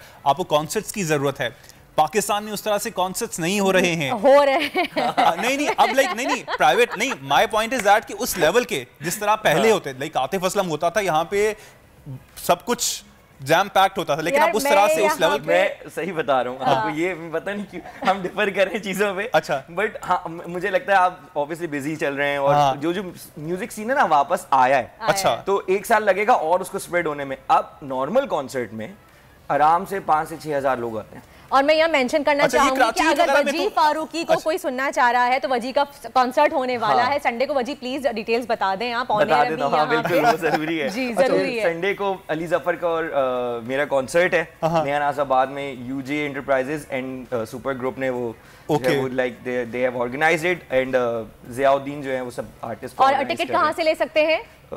bookmyshow.com bookmyshow.com पे टिकट आप ले सकते हैं। ब्रेक का कहा जा रहा है Waji, I am sorry I have to cut you short. Anyhow नाज़रीन, अभी हम ब्रेक लेंगे और थैंक यू वेरी मच वजी आपके वक्त का। ब्रेक नाज़रीन लेंगे और ब्रेक से वापस आएंगे तो प्रोग्राम के सिलसिले को आगे बढ़ाएंगे, आप हमारे साथ रहिएगा। आजकल जिंदगी ही सुबह आउट ऑफ कंट्रोल है, दुनिया बोल है, तेरी दुनिया बोल है। वेलकम बैक, वापस आ गए हम ब्रेक से और अब आपको मिलवाते हैं एक बहुत ही बेहतरीन आर्टिस्ट से जिनके हाथों में जादू है। सियासतदान हो, आलमी रहनुमा हो या फिर खेलों की कोई मशहूर शख्सियात हो, पाकिस्तान के नन्हे आर्टिस्ट के हाथों में ऐसा जादू है जिसको देखने वाला हैरान रह जाता है, और वो आज हमारे साथ मौजूद है। बिल्कुल, फरहान मुचलवी उनका नाम है। बहुत शुक्रिया फरहान। इनकी उम्र जो है वो 11 साल है, मगर खुदा ने उन्हें ऐसा फन दिया है कि हूबहू स्केच बनाने का जो है वो माहिर हैं। बिल्कुल ऐसा ही है, गिलगित बल्तिस्तान से ताल्लुक रखते हैं और इस वक्त हमारे साथ मौजूद हैं फरहान। बहुत शुक्रिया, very good morning to you Farhan. सबसे पहले तो बताइएगा शौक कैसे पैदा हुआ? अभी तो आप खुद से बच्चे हैं, आपसे ये भी नहीं कह सकते थे कि बचपन से ही आपको शौक था। थैंक यू सो मच, आपने मुझे अपने शो में बुलाया। और सबसे पहले मुझे बचपन से शौक था इस चीज का। और बचपन से आपके कितने साल के थे फरहान जब से आप स्केचिंग कर रहे हो? तकरीबन मुझे 10वीं क्लास से शौक है इसका, और मैंने अभी 2.5 साल हो गए ये काम करते हैं। 2.5 साल में इतनी इम्प्रूवमेंट सीखा है किसी से या खुद से क्लैरिटी आई है इतनी? जी ये बस गॉड गिफ्ट है जी। गॉड गिफ्टेड है माशाल्लाह। पेरेंट्स जो हैं वो सपोर्ट उन्होंने किया ओवरऑल। वैसे तो यही बात की जाती है कि किसी भी इंसान की जो परवरिश होती है उसके आगे बढ़ने में पेरेंट्स का बहुत हाथ होता है। उन्होंने भी आपका साथ दिया? जी मेरे पापा मेरा साथ देते, बहुत ज्यादा उन्होंने मेरे साथ दिए। और लाइक उन्होंने पहले आपने उनको पहले बताया, आपको लाइक शुरू में आप स्केचेस करते थे और उसमें आपको बताते थे इम्प्रूव करना है, कैसे होता था ये?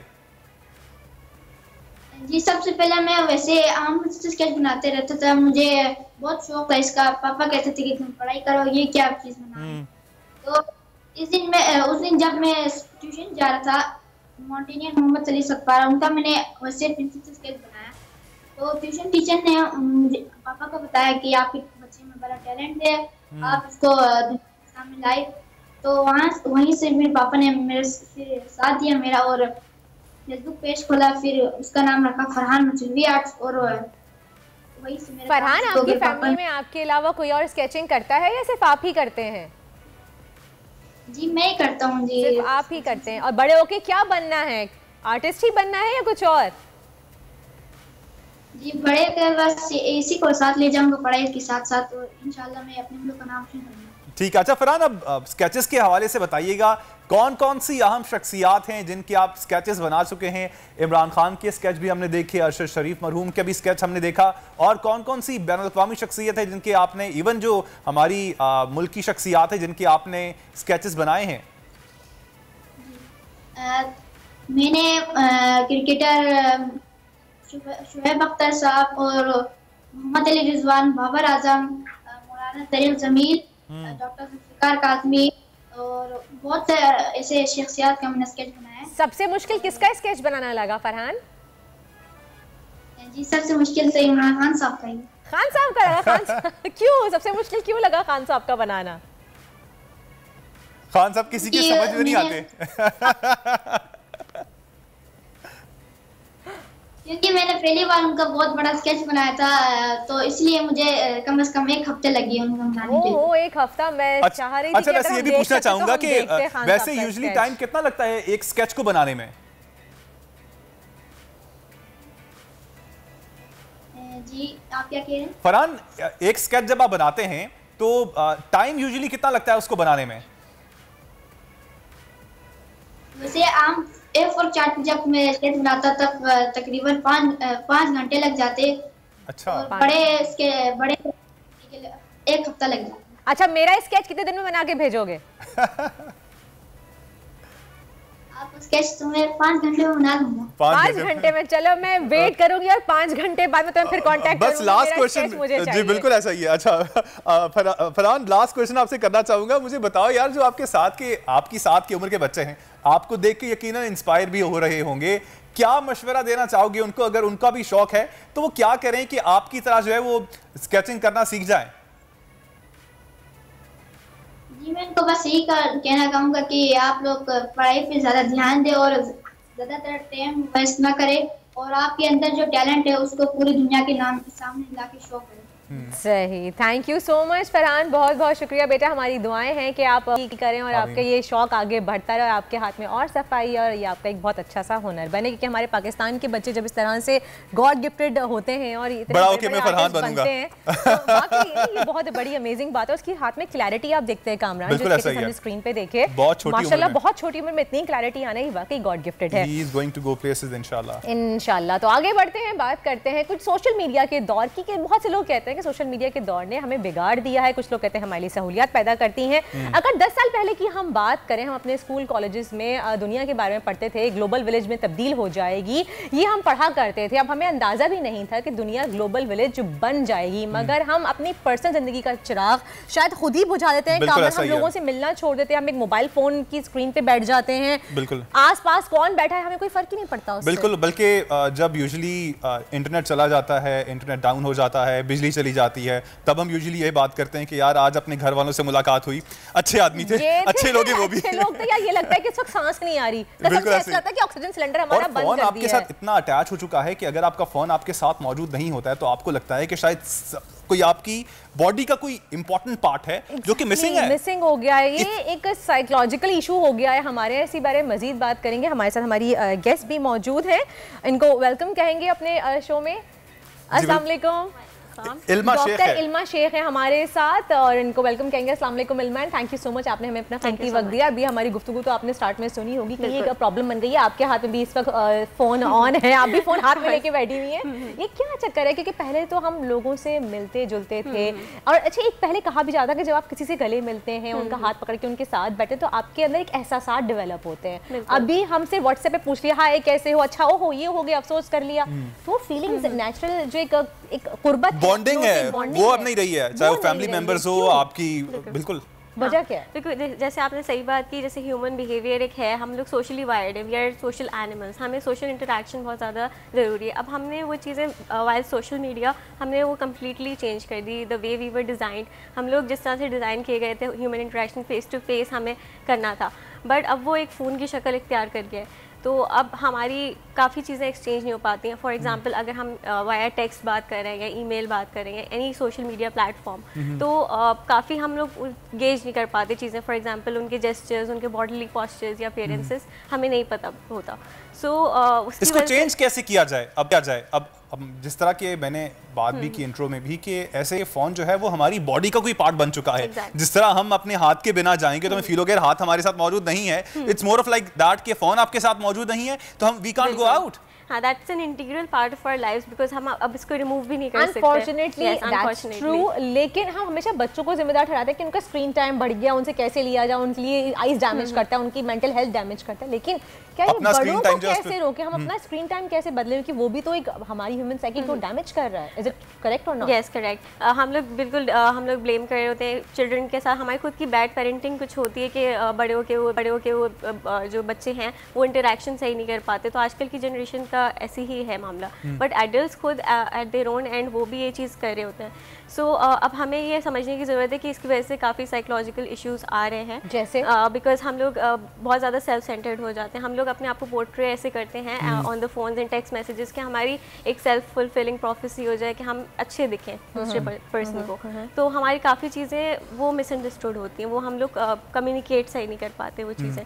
तो हमें ये अंडरस्टैंड करने की ज़रूरत है कि हम फेस टू फेस जब इंटरेक्शंस करेंगे तो हमारे लिए एक पॉजिटिव इमोशंस भी आते हैं and we are more clear कि हम क्या बात करें। अच्छा इल्मा, पहले के शाम की चाय पे हम जब सब टेबल पे बैठते थे, रात के खाने के लिए हम सब दस्तरखान पे या एक डाइनिंग टेबल पे बैठते तो हम अपनी फैमिली इशू डिस्कस करते थे। हमें किसी एक को कोई प्रॉब्लम होती थी तो पूरी फैमिली बैठ के उसकी सोल्यूशन निकालती थी। लेकिन अब क्योंकि हम साथ खाने के लिए बैठे तो भी सामने मोबाइल फोन रखा होता है या टीवी देखते हुए हम बात कर रहे होते हैं, तो इससे हमारी जो फैमिलीज में गैप आ गया है, ये भी एक बहुत बड़ी वजह है। तो इसका सोल्यूशन क्या है? कैसे हम अपनी इस वीकनेस को जो हमने एक बना ली है उसको ओवरकम कैसे कर सकते हैं? हाँ बिल्कुल, एक गैप सा एक आ गया, मतलब कम्युनिकेशन गैप आ गया। क्योंकि अगर हम कम्युनिकेशन हमारा स्टाइल अच्छा होगा, हमारी पर्सनालिटी पूरी डेवलप उसी तरह से होती है, तो हम काफ़ी प्रॉब्लम्स को अब बहुत ज़्यादा हम गलत तरीके से ले गए। हम हमारे पास गूगल होता है, हम प्रॉब्लम्स अपनी सारी वहाँ देख रहे होते हैं, बनस्बत ये कि हम डिस्कस करके, हम इंटरेक्शन करके वो चीज़ें हल करें। बिल्कुल। अब इसमें एक और चीज़ मैं आपसे पूछना चाहूँगा। देखें, सोशल मीडिया वैसे तो अच्छी चीज़ है, फ़ोन भी अच्छी चीज़ है। जिस तरह छुरी है, छुरी से आप फ्रूट भी काट सकते हैं और किसी गला भी काट सकते हैं। तो आप है ना कि आपने उसको यूज़ कैसे करना है। तो ये हम आम लोगों तक ये बात कैसे पहुंचाएं और इसकी सिर्फ और सिर्फ जो अच्छी चीज़ें हैं उसको हम लोग परस्यू करें ताकि हमारी जो लाइफ है उसमें अच्छी चेंजेस आएँ। ये क्या कैसे किया जाए?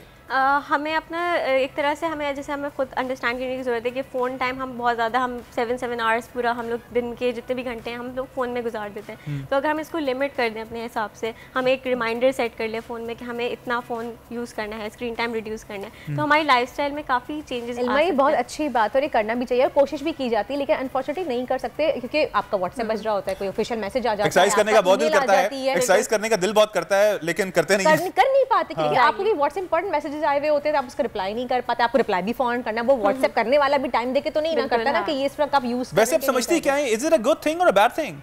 Of course, there are two sides of a coin. It's somewhat good and sometimes bad, because हमारे लिए हर चीज़ एक्सेसिबल हो गई है फ़ोन से. We are one touch away from everybody. हम लोग इंटरेक्शन कर सकते हैं, कोई दूर भी बैठा हुआ है. But at the other hand इसके साइड इफ़ेक्ट्स भी हैं. जैसे हम अगर ज़्यादा इंटरेक्शन मिल के नहीं कर रहे तो काफ़ी ज़्यादा प्रॉब्लम्स हमारी लाइफ में आ सकती हैं. अच्छा, आप ये समझती हैं कि जो फैमिली मेम्बर्स हैं उनमें भी दूरियां पैदा हो गई हैं? इवन जो मियाँ बीवी है उनमें भी, क्योंकि एक्सेसिबिलिटी की बात आपने जो की है, आप ये नहीं समझती हैं कि इससे पहले, आज से पहले जब शादियां होती थी या पेरेंट्स का और बच्चों का जो बॉन्ड था वो ज़्यादा मजबूत इसलिए होता था क्योंकि उनके पास एक्सेसिबिलिटी नहीं थी. अब आपके हाथ में फ़ोन है, आपके पास मर्द हैं तो आपके पास खातून जो है वो किसी और दुनिया में बैठी हुई है, किसी और मुल्क में, आपकी एक्सेसिबिलिटी है. अब अगर खातून है तो मर्द कोई है किसी और, लेकिन आपकी एक्सेस इतनी ज़्यादा है कि पहले आपके पास आपका मियाँ होता था या फिर आपके पास आपकी फैमिली मेम्बर होते थे, उनके साथ आप चीज़ें अपनी शेयर भी करते थे और आप मेंटली तौर पे सेटिस्फाइड होते थे. लेकिन अब चूंकि आप दुनिया को भी देख रहे हैं, फिर उनसे इंटरेक्ट भी कर रहे हैं, तो ये भी रीजन है कि डिससेटिस्फैक्शन है हमारे अंदर. हाँ, जो भी मेजर रीजंस हैं साइकोलॉजिकल, जैसे डिप्रेशन में चले जाते हैं इंसान, स्ट्रेस में चले जाते हैं, तो एक सपोर्ट सिस्टम की कमी है. अब हम लोग समझ लेते हैं कि अच्छा एक फ़ोन में है, we are talking to them, but they are not giving us that kind of support, और इमोशनल एक तरह से हमें वो चीज़ लैक कर रही होती है. इल्मा, अगर हम ये देखें और ये बात गलत नहीं होगी कि मोबाइल फ़ोन ने दूर बैठे शख्स को तो करीब कर दिया, लेकिन हमारे करीब जो साथ हमारा शख्स है उसको बहुत दूर कर दिया. That's the irony. तो उसको कैसे हम करीब करें? जो हमारा अपना है, जो हमारे अपने करीब है, हम उस शख्स को दूर होने से कैसे बचा सकते हैं? मैं ये सॉल्यूशन चाहती हूँ आपसे. बिल्कुल, आपने सही बात की. That's the major irony these days कि हम लोग समझते हैं कि हम करीब हो गए, बट इनफैक्ट हम लोग अपनों से दूर हो गए. एग्जैक्टली. तो हम इस तरह से हमें दूसरों के करीब हुए हैं, नहीं हुए हैं, अपनों से दूर जो हैं वो जरूर हो गए हैं. भले इंटरेक्शन आप करें फ़ोन के थ्रू, फेसबुक के थ्रू, आप इन टच रह सकते हैं, but you can plan sometimes कि आप 2 वीक में एक बार आपने मीटअप प्लान कर लिया. You should take time for it as well. मतलब इस चीज़ को बिल्कुल नेग्लेक्ट नहीं कर देना चाहिए, बिकॉज दोस्त यार भी इवन जब साथ बैठते हैं, एक जगह पे खाने गए हैं और हमने गेट टुगेदर करना है, गेट टुगेदर क्या होना है उसमें भी फ़ोन पे लगे हुए हैं. लाइक हम साथ बैठे हैं गेट टुगेदर करने के लिए और हर बंदा जो है अपने फ़ोन में लगा हुआ है. That's the major issue these days. मैं सॉल्यूशन अभी तक मुझे मिला नहीं है इल्मा. मैं सॉल्यूशन जानना चाह रही हूँ इल्मा से कि मैं सॉल्यूशन बताएं, लेकिन सॉल्यूशन मुझे अभी तक नहीं मिला. सॉल्यूशन देखें, खुद अंदर से आता है. अगर आपकी विलिंगनेस होगी, ऑब्वियसली एक चीज़ आप एडिक्शन की तरफ भी लेके जा सकते हैं. आप उसको बुरे तरीके, एक एडिक्शन जैसे स्मोकिंग की होती है, आप बुरी तरीके से जाएंगे तो आप उस तरफ ही चले जाएंगे. अगर आपकी खुद इनर, लेकिन ये रियलाइज ही नहीं कर रहे ना. अब ये एडिक्शन की जो बात कर रहे हैं, आपको सबसे पहले गलती को समझना जरूरी है कि गलती हो भी रही है यहाँ पे, फिर उसको दुरुस्त करेंगे. एक चीज को आप समझती नहीं कि it's not even a wrong thing. Yes, obviously. So inside बहुत ज़्यादा ज़रूरी है. अगर एक इंसान को पता ही नहीं कि वो गलत करे, तो ऑब्वियसली वो कभी ठीक हो ही नहीं सकता. लेकिन सो इसके लिए आप अवेयरनेस वगैरह, जैसे इस तरह के शोज़ हम लोग आज डिस्कशन कर रहे हैं, अब लोगों तक ये बात पहुंचेगी तो वो इस चीज़ का नोटिस लेंगे कि वाकई हमारी लाइफ में काफ़ी नेगेटिव इम्पैक्ट इसमें पड़ रहा है. कितना टाइम, जैसे आपने एडिक्शन की बात की और ये बात हकीकत है कि लोगों को वाकई एडिक्टेड हो गए, उनके पास फ़ोन नहीं होता, फेसबुक यूज़ नहीं करते, तो उनको बेचैनी सी शुरू हो जाती है. तो कितने टाइम के लिए कोई इसकी एक्सरसाइज है, कोई तरीक़ाकार है? जैसे कि अगर आप कहते हैं कि अगर स्मोकिंग छोड़ना चाहते हैं, आप गम च्यू करना शुरू करते हैं, तो जैसे अगर आप आधा घंटा 1 घंटा यूज़ कर रहे हैं तो उसके बाद आपको खुद से रखना है, ऐसी कोई एक्सरसाइज है जो बताना चाहिए? आप जो बात कर रही हैं दैट इज़ डिस्ट्रैक्शन टेक्निक्स. तो बहुत सारी चीज़ें हो सकती हैं अगर आप माइंडफुलनेस में बहुत ज़्यादा हो इनकॉर्पोरेट अपनी लाइफ करें, कि आप तो 2 मिनट अपने फ़ोन आपने एयरप्लेन मोड पे कर दिया, then you relax yourself, you get in the present moment, कि आप फील करें कि आपके सराउंडिंग्स में क्या हो रहा है. You just close your eye, just take out 5-10 minutes from your daily routine. अच्छा इल्मा, अब एक और चीज़, हम लोग तो खराब हो गए हैं, चले अब इसको हम ऐसे देखते हैं कि हमारे अंदर जो कुछ होना था वो हो गया, अब हम we are addicted to it and हम इससे जान नहीं छुड़ा सकते. समझती हैं कि जो हमारे बच्चे हैं, आने वाली नस्ल है, उसको हम इस चीज़ से दूर किसी तरह कर पाएं, और अगर दूर कर पाएंगे तो शायद उनके अंदर ये चीज़ें जो इस वक्त हम फेस कर रहे हैं वो शायद उनको फेस ना करनी पड़े. Obviously it's become very difficult because हम लोग खुद एज एन एडल्ट हम समझते हैं अच्छा हमारी जान छूट गई, हमने बच्चे को पकड़ा दिया फ़ोन, हम अपना काम करते रहेंगे. So that's a very wrong thing. वो एट द एंड वो बड़े होके उसके अंदर जो पर्सनालिटी चेंजेस आते हैं दैट इज इरिवर्सिबल. एग्जैक्टली. और मुझे लगता है कि जो हमारी आने वाली जनरेशन हमारे बाद जो आएगी वो तो और ज्यादा कोई होगी कि वो बराबर में बैठी हुई फोन पे बात कर रही होगी कि अभी तो इलॉन मस्क जो है वो तो न्यूरो टेक्नोलॉजी पे काम कर रहा है. अब कल ही बल्कि मैं इलॉन मस्क का एक पुराना इंटरव्यू देख रहा था जिसमें वो आपको बोलने की भी जरूरत नहीं पड़ेगी, you will be like you know exchanging data. तो उसमें वो ये बात कर रहे थे कि आगे जाके आपने दिमाग में लगा होगा, क्योंकि अभी हमने अपने आप किसी को कोई बात समझानी है तो टाइम लगता है. एट टाइम्स मेरे जहन में जो चीज़ें हैं समझाऊंगा मैं और वो निकलेगी बात मुझसे, वो पूरी तरह निकलेगी भी नहीं. आप उसको कितना एक्सेप्ट करती हैं, क्या समझ आती है, लेकिन वो एक वक्त ऐसा आएगा कि आप टेराबाइट्स में डेटा जो है वो एक दूसरे को ट्रांसफर कर रहे होंगे, लाइक कंप्यूटर, तो बोलने की भी जरूरत आपको पड़ेगी। इंफॉर्मेशन प्रोसेसिंग की बात की, ये तो कि आपने कंप्यूटर के फॉर्म में बात की, हमारा ब्रेन भी इसी तरह से प्रोसेस करता है। एक मेंटल रिप्रेजेंटेशन होती है, एक स्कीमा हम उसको कहते हैं। जैसे for example if I meeting somebody for the first time, अच्छा मैं उनसे क्वेश्चनिंग करूंगी what is your name and everything, वो अपनी पूरी डिटेल बताएगा। I am making all these unconsciously, मैं अपने अंदर दिमाग में ये रिप्रेजेंटेशन बना रही हूँ। अब वो चीज़ अगर एक वेल के पीछे हो, जैसे टेक्स्ट मैसेज या वो, तो ये काफ़ी चीज़ें हम उसको नहीं समझ पाते, फिर हम उसको मिसजज कर लेते हैं। तो ये चीज़ें हैं जो अब सोशल मीडिया ने हमारी सही, बाकी सोशल मीडिया ने खैर बहुत ज़्यादा कर दी है, और सोशल मीडिया ने काफ़ी चीज़ें वायरल भी कर दी हैं। और आपने ये कहते हैं, अभी हम बात कर रहे थे, जैसे स्टार्ट में भी हम ब्रेक से पहले हम बात कर रहे थे, डीएसपी की जो वीडियो थी वो हमने देखी थी, जिसमें एक खातून है वो डीएसपी साहब से बदतमीजी कर रही हैं। एक तो सबसे पहले उन्होंने कानून की खिलाफवर्जी की, और उसके बाद जब उनको रोका गया तो उसके बाद उन खातून ने उन डीएसपी साहब से बदतमीजी की, इवन के उनको थप्पड़ भी मारे। इस वक्त डीएसपी साहब इश्तियाक हुसैन साहब इस वक्त हमारे साथ मौजूद हैं, उनसे भी बात कर लेते हैं। डीएसपी इश्तियाक साहब, बहुत बहुत शुक्रिया, आपने हमें अपना वक्त दिया। ये बताइएगा कि ये इस तरह की जो ये हरकत की है, ना साज और ना काबिले कबूल ये हरकत की इन्होंने कोई पुलिस का कानून, उसका ट्रैफिक कानून तोड़ा था, उसके बाद इन्होंने हरकत की है? मामला था क्या, ये एक्चुअल हुआ क्या था? जी असल में ये जैसे अपने सिग्नल रेड हो जाता है, तो ये सिग्नल रेड होने के बाद भी आगे आगे आगे, तो मैंने उनको रोका कि भाई अच्छे शहरी बनो, एक जगह दूसरा जाने वाला जो है उसको तकलीफ होगी, खड़े हो जाओ। तो ये बोला ही है, तो वो खातून उतरी, ऐसे उतरी कि जैसे कोई गोली मार देगी। बोली आप नौकर हो, हमें कैसे रोक रहे हो? मैंने बोला मैं नौकर हूँ, जो कानून की पासदारी करता है उसका मैं नौकर हूँ, जो कानून की पासदारी करता है उसका मैं नौकर नहीं हूँ। वो तो उसने तो लड़ना शुरू कर दिया। अब हमें तो, हमारे वालिदैन ने तो ये नहीं सिखाया है कि भाई औरत जात पे हाथ उठाओ, या हमारे दीन ने ये नहीं सिखाया है, और हमारे अफसरान ने ये सिखाया है कि भाई, क्योंकि इतने साल, मुझे 38 साल हो गए, तभी ऐसा कोई वाकया पेश नहीं आया। अच्छा इश्तियाक साहब, अब इन खातून के साथ ड्राइविंग सीट पे कौन मौजूद था, और फिर क्या इसके बाद इनका चालान कटा, इन पे क्या आपने FIR कटी है इनके खिलाफ? जी ड्राइविंग सीट पे इसका मियाँ था, वो तो उतर ही नहीं रहा था ना, उसको तो मैंने बार बार जाके उसकी गाड़ी खोलने की कोशिश की। मैंने बोला देखो अंदर बैठ के आप वीडियो बना रहे हो, वो आपकी बेगम ही सिर्फ वो लड़ रही है, आप उतरो, उसको समझाओ कि ये तमाशा नहीं करे। मगर वो तो वो फिर बाद में उसने बोलने लगी कि मैं अपने भाई को बुलाती हूँ, भाई कोई रेफरेंस था, कुछ था जो इतनी, ये जो खातून है ये इतनी ऊपर से आ रही थी, क्योंकि पढ़े लिखे होने के बावजूद अच्छी अच्छी फैमिली की खातून लग रही है, लेकिन इनकी हरकतें बिल्कुल अच्छी नहीं लग रही हैं। हरकतें बेटा असल में ये नेवी की, इधर मुझे अभी पता चला है कि डॉक्टर हैं CN शफा में, और फिर उसका भाई भी नेवी में कमांडर है, वो भी आ गया। चलो बहन ने तो किया, वो भाई और उसका वालिद आया, वो भी मेरे साथ, उन्होंने भी बदतमीजी शुरू कर दी। तो फिर हमने, बस ये था कि अल्लाह ने मुझे सब्र दिया। फिर आकर अच्छा इश्तियाक साहब, इससे पहले एक वीडियो आई, उसमें कुछ डंडों के हवाले से बात हो रही है कि इससे पहले पुलिस की जानिब से इनको डंडे मारे गए, इस तरह की कोई बात भी हुई? ना मैं सर, उधर तो हमारा सेफ सिटी कैमरे लगे हुए हैं ना, कैसे एक जब वो मार रही है तो डंडा, सवाल ही पैदा नहीं होता कि मैं औरत पे हाथ उठाऊं, ये तो हो ही नहीं सकता। डीएसपी साहब, अभी इनके खिलाफ FIR काटी गई है, और क्या एक्शन लिया जा रहा है सब तमाम बातों के खिलाफ? कानूनी कार्रवाई करेंगे, FIR कटी है, अब इंशाल्लाह कोर्ट में पेश करेंगे, तो जो भी हुआ देखेंगे। ओके अच्छा इश्तियाक साहब, अब एक चीज आपसे जानना चाहूंगा, अब ये तमाम मामला जब हो गए उसके बाद क्या माजरत करने की कोशिश भी की गई आपसे, कोई कांटेक्ट किया गया और लाइक सॉरी किया जाने की कोशिश की गई हो कि आप मामले को खत्म कर दें?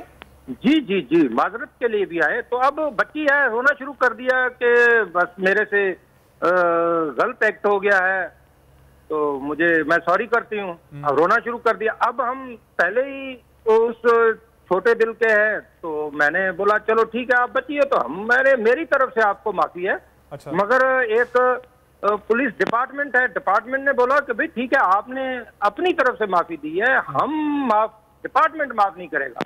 क्योंकि ये कल किसी और के साथ ऐसा वाकया कर सकती है। सही। यही बात मैं पूछना चाह रहा था कि पुलिस डिपार्टमेंट इस वक्त आपके साथ खड़ा हुआ है और इस सारे मामले को परसू कर रहा है। जी जी जी जी जी जी भाईजान जी बिल्कुल। बहुत शुक्रिया इश्तियाक हुसैन साहब आपके वक्त का। नाजरीन आपने वीडियो भी देखी, सही ये ट्रेंड कर रही है। और मुझे हैरत ये हुई कामरान जान के कि ये पीएनएस में डॉक्टर हैं और जब सोचे पढ़े लिखे लोग इस तरह की कानून की खिलाफ वर्जी कर रहे हैं, तो ट्रैफिक के कानून को मान नहीं रहे, उसको तोड़ रहे हैं, ऊपर से चोरी और फिर ऊपर से सीना जोरी। तो आप देखिए फिर हमारे मुल्क का क्या होगा, हम किस तरफ जाएंगे जब हम खुद अपने मुल्क में बैठ के कानून की पासदारी नहीं कर रहे। अभी इन्हीं खातून को आप बाहर भेज दीजिए जरा, आप मुझे उनसे कहें कि सिग्नल तोड़ के क्या स्पीड खाली ओवर करके दिखा दें, जेल में बैठी होंगी। रैपर तक नीचे फेंकने की आप जरूरत नहीं कर सकते। इसलिए हमारा मुल्क नहीं बनता क्योंकि हम खुद अपने मुल्क को सुधारना नहीं चाहते। अभी हम बाहर ममालिक में जाते हैं, हम सीधे हो जाते हैं अलिफ की तरह, लेकिन यहाँ हमें जलेबी बनना लाजमी होता है। बिल्कुल आगे बढ़ते हैं। और नाजरीन गुज़श्ता रोज से एक असिस्टेंट कमिश्नर साहब हैं, वो भी टॉप ट्रेंड कर रहे हैं, स्टाइलिस्ट हैं, कूलेस्ट नजर आने वाले असिस्टेंट कमिश्नर हैं नॉर्थ नाज़िमाबाद के। इन दिनों सोशल मीडिया पर टॉप ट्रेंड कर रहे हैं। कराची का जिला वस्ती है जहां से ये ताल्लुक रखते हैं। हाजिम भंगवार अक्सर अपने इलाके में सिवाजी कामों में भी पेश होते हैं और इनके ट्रेंड्स की वजह कारकर्दगी नहीं बल्कि इनके कपड़े हैं। ओह माय गॉड, इनके कपड़े हैं, इनका स्टाइल है, आप स्क्रीन पे देख भी सकते हैं। आप देखें हमारे नुमाइंदे अली रजा इस वक्त इनके साथ मौजूद हैं। आए आपकी मुलाकात करवाते हैं और देखते हैं ये जो कूलेस्ट हमारे असिस्टेंट कमिश्नर है क्या कहते हैं। जी बिल्कुल, मैं इस वक्त यंग ब्यूरोक्रेट और असिस्टेंट कमिश्नर नॉर्थ नाज़िमाबाद हाजिम के साथ मौजूद हूँ। सोशल मीडिया पे इस वक्त इनकी जो तस्वीर हैं वो बड़ी वायरल है मॉडर्न लुक के हवाले से, और हमें तो ये भी मालूम पड़ा है कि कभी जानवरों को रोक के आप लोग अपने घर ले जाते हैं, कभी बच्चों के साथ जो हैं वो चीज़ें दिला रहे होते हैं। अमूमी तौर पर हमने नहीं देखा है असिस्टेंट कमिश्नर। क्या है बैकग्राउंड एजुकेशन वाइज और ये क्या सिलसिला है, कहाँ उधम मचा रहे हैं सर? अस्सलामुअलैकुम। बैकग्राउंड एजुकेशन वाइज इंग्लैंड से है, मार्केटिंग में बैचलर्स है, LLB है, और मॉडर्न तो यहाँ मुझसे ज़्यादा हर कोई और मॉडर्न है। मैं तो सब कुछ नहीं किया, मैं तो नॉर्मल सलार कमीज़ में से कोई मॉडर्न मेरी तरफ से तो कुछ नहीं लग रहा है।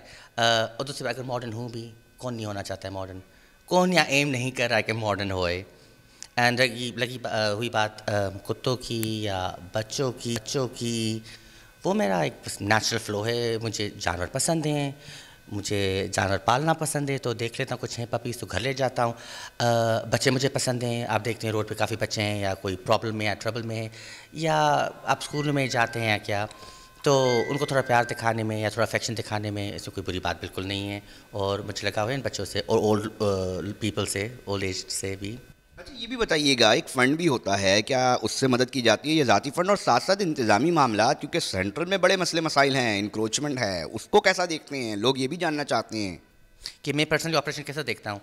तो मैं ऑनेस्टली दिन और रात, डे और नाइट मेरा काम होता है, और लकली अल्लाह का लाख शुक्र है मेरे सीनियर्स और जैसे मेरे DC साहब हैं वो सब गुड मोटिवेट करते हैं कि यही करो, सही करो, हर चीज़ करो।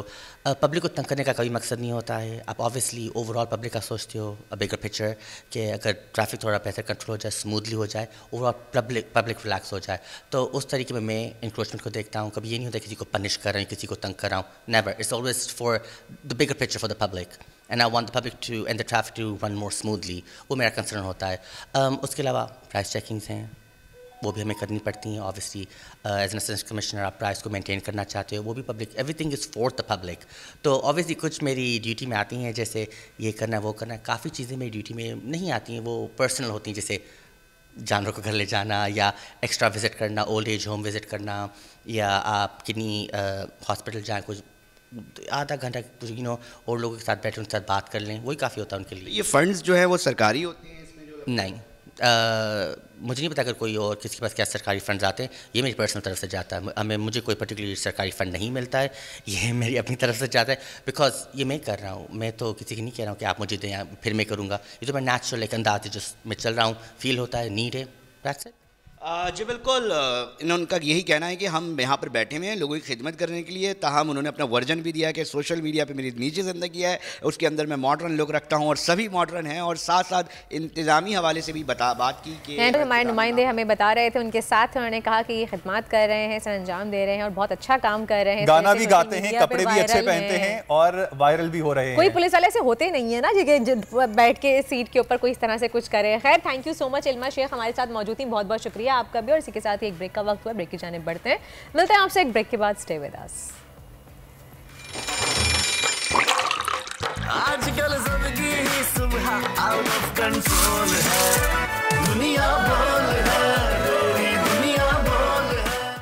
वापस आ गए हैं हम ब्रेक से और अब शामिल कर लेते हैं कुछ मौसम की सूरत हाल से अपडेट्स आपको लेके पहुंचाते हैं। तो बताएं आपको कि मुल्क के बेशतर इलाकों में मौसम सर्द और खुश्क, जबकि बालाई इलाकों में मतलब जुज़वी अबर आलूद रहेगा। इस दौरान बालाई खैबर पख्तूनख्वा, कश्मीर और गिलगित बल्तिस्तान में चंद मुकामात पर हल्की बारिश या फिर हल्की बर्फबारी, जबकि खित्ता पोटोहार में हल्की बारिश या फिर बूंदाबांदी का इम्कान है। अगर कराची की बात करें तो आज कराची में कम से कम दर्जा हरारत 13 डिग्री सेंटीग्रेड रहने का इम्कान है। लाहौर में दर्जा हरारत कम से कम 9 रहने का इम्कान है। इस्लामाबाद में कम से कम दर्जा हरारत 9 रहेगा और कोयटा में भी दर्जा हरारत कम से कम 3 डिग्री रहने का इम्कान है और पेशावर में दर्जा हरारत 9 डिग्री तक रहेगा। आप स्क्रीन पे भी देख सकते हैं, यहाँ पे वॉल पे लाहौर में हल्के फुल्के आपको बादल नजर भी आ रहे हैं। पंजाब साइड पे वहाँ पे हल्की फुल्की बारिश या बालाई इलाकों में हो भी सकती है। ये तो थी मौसम की सूरत हाल। अब चलते हैं कमरान की तरफ और अब कुछ बात करेंगे विजन 2040 की।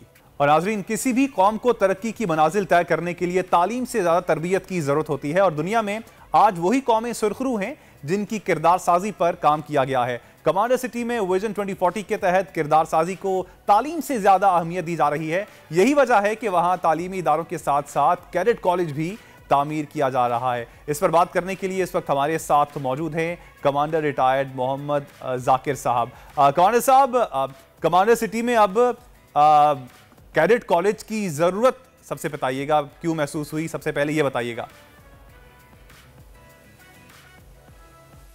बिस्मिल्लाहिर्रहमानिर्रहीम। देखें, जो कमांडर सिटी है ये असल में जो विजन 2040 है उनके मकासद के हुसूल के लिए ये सोसाइटी जो है वो बसाई गई है और इसका दायरे कार पूरे पाकिस्तान में फैलना है। अब जहाँ तक कैडेट कॉलेज का ताल्लुक है तो हमें पता है कि कैडेट कॉलेज में बेसिकली पर्सनालिटी ग्रूम की जाती हैं और इस वक्त जो सबसे ज़्यादा ज़रूरत है हमारे मुल्क में, तालीम तो हम दे रहे हैं, तरबियत की कमी है, जिस तरह हमेशा मैंने अपने पिछले प्रोग्राम्स में भी इसका जिक्र किया है। और तरबियत के लिए सबसे बेहतरीन जगह कैडेट कॉलेजेस हैं, क्योंकि वहाँ पे एक कंट्रोल्ड एनवायरनमेंट के अंदर बच्चों को ग्रूम किया जाता है। और ये हमारे प्रोग्राम में ऑलरेडी कैडेट कॉलेजेस शामिल थे और हम मुनासिब वक्त का इंतज़ार कर रहे थे और अल्हम्दुलिल्लाह हम कराची से स्टार्ट ले रहे हैं कि जो कमांडर सिटी हमारा मोटरवे M9 पे है उस पे इसी साल हम एक बहुत बड़ा कैडेट कॉलेज कंस्ट्रक्ट करने चले हैं जो 2 साल में इंशाल्लाह कंप्लीट होगा। और 2025 में यहाँ पे प्रॉपर क्लासेस स्टार्ट होंगी जिसमें हम पाकिस्तान भर से जो है वो बच्चे पिक करेंगे और उनको यहाँ ग्रूम करेंगे। और दूसरा जो सबसे अच्छा काम यहाँ होने चला है कैडेट कॉलेजेस में कि यहाँ से 20 से 25% कोटा हम फ्री रख रहे हैं उन बच्चों के लिए जो या तो यतीम बच्चे हैं या फिर वो गरीब मज़दूरों के बच्चे हैं जो अफोर्ड नहीं कर सकते या जो कभी सोच भी नहीं सकते कि उनके बच्चे कैडेट कॉलेजेस में पढ़ेंगे। तो हम 20 से 25% कोटा मुख्तस करेंगे कि जो भी स्ट्रेंथ हम कैडेट कॉलेजेस में लेंगे, क्योंकि हम 10 शहरों में ये कैडेट कॉलेजेस अल्हम्दुलिल्लाह लेके आ रहे हैं और एट अ टाइम यहाँ 3 से 4 हज़ार बच्चे हर कैडेट कॉलेज में और मजमूई तौर पे 30 से 40 हज़ार बच्चे जो हैं वो यहाँ पे एडमिट होंगे हमारे कैडेट कॉलेजेस में, जो पाकिस्तान भर में जब हम कंप्लीट करेंगे इनको। तो स्टार्ट हम कराची से ले रहे हैं और ये एक बहुत अच्छी अपॉर्चुनिटी होगी उन गरीब बच्चों के लिए, उन बेसहारा बच्चों के लिए, यतीम बच्चों के लिए जो सिर्फ ख्वाब देख सकते हैं कैडेट कॉलेजेस का, लेकिन वहाँ तक उनकी रसाई नहीं है। और अल्हम्दुलिल्लाह हम यहाँ उनको बिल्कुल फ्री जो है वो एजुकेट करेंगे। सही। अच्छा कमांडर साहब, जब कैडेट कॉलेज का नाम हम जहन में अफवाज का एक इमेज जहन में उभरता है, क्या वहाँ के बच्चे भी फौजी बनेंगे? देखिए जहाँ तक कैडेट कॉलेज का ताल्लुक है तो ज़रूरी नहीं है कि वहाँ के बच्चे फ़ौजी बने। हाँ, फ़ौजी तरीक़ेकार पे उनकी ग्रूमिंग ज़रूर होती है, जैसे सुबह पीटी होती है, फिर प्रॉपर परेड होती है, फिर स्पोर्ट्स का पीरियड होता है, यही सब कुछ हमारी एकेडमीज़ में होता है जहाँ मिलिट्री ट्रेनिंग होती है। लेकिन मकसद ये है कि बच्चों की जो पर्सनैलिटीज़ हैं उनके अंदर डिसिप्लिन लेके आना। देखिए सबसे अहम डिसिप्लिन है, क्योंकि अगर डिसिप्लिन नहीं है तो आपकी जो तालीम है वो रायगां चली जाती है। ठीक है, तो जो करैक्टर बिल्डिंग और डिसिप्लिन है उसके लिए ज़रूरी है कि कंट्रोल्ड एनवायरनमेंट में हम बच्चे को ग्रूम करें ताकि बच्चा वहाँ एक्सपोज ना हो मुआशरे को, जहाँ हमारी बहुत सारी बुराइयाँ जो हैं वो मुआशरे में होती हैं। ठीक है, तो बच्चों को उनसे बचाना है। कैडेट कॉलेज का मकसद यही है कि एक जगह ला के बच्चों को एक बहुत ज़बरदस्त माहौल दिया जाए, बेहतरीन स्पोर्ट्स फैसिलिटीज़ दी जाएं, उनकी पढ़ाई का टाइम अलग हो, एक्स्ट्रा करिकुलर एक्टिविटीज़ का टाइम अलग हो, फिज़िकल एक्टिविटीज़ का टाइम अलग हो ताकि मोटर स्किल्स भी ग्रूम किए जाएं, और साथ साथ उनको मॉरल लेक्चर्स हो ताकि उनके अखलाकियात दुरुस्त हों, उनकी किरदार साजी हो। तो इस मकसद के लिए हमने ये कैडेट कॉलेजेस बनाए हैं। लेकिन ज़रूरी नहीं है कि यहाँ के बच्चे फ़ौज में जाएं, लेकिन जो बच्चे शौक़ रखेंगे अफवाज पाकिस्तान में जाने का, हम ज़रूर उनको मौका देंगे। क्योंकि अगर बच्चे का अपना शौक़ है और वो जाना चाहता है अफवाज पाकिस्तान में, उस मुल्क का दिफा करना चाहता है, तो बिल्कुल हम उसको डिस्करेज नहीं करेंगे। लेकिन हमारा मेन मकसद ये नहीं है। हमारा मकसद ये है कि हम बच्चों की पर्सनैलिटीज़ को ग्रूम करें ताकि अगर वो साइंटिस्ट भी बने, इंजीनियर्स भी बने, डॉक्टर्स। अच्छा कमांडर साहब, वीडियो में खवातीन को भी देख सकते हैं, लड़कियां भी हैं इस वीडियो के अंदर, तो आपके कैडेट कॉलेज में क्या लड़कियां भी दाखिला ले सकेंगी? कमी है हमारी।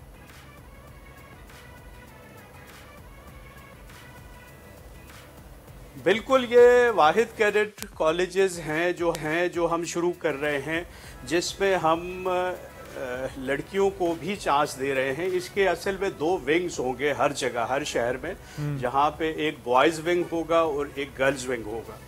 हम मिक्स नहीं करेंगे, लड़के और लड़कियों को एक जगह नहीं करेंगे। विंग्स 2 अलग अलग होंगे, लेकिन कुछ एक्टिविटीज़ उनकी जो है वो एक साथ भी हो सकती हैं, और वहाँ पे एक बहुत कंट्रोल्ड एनवायरनमेंट होगा। जिस तरह हमारे सिटी में हर चीज़ कंट्रोल्ड है, वहाँ बेहतरीन जो है मॉनिटरिंग का सिस्टम है, बेहतरीन कैमरा सिस्टम है।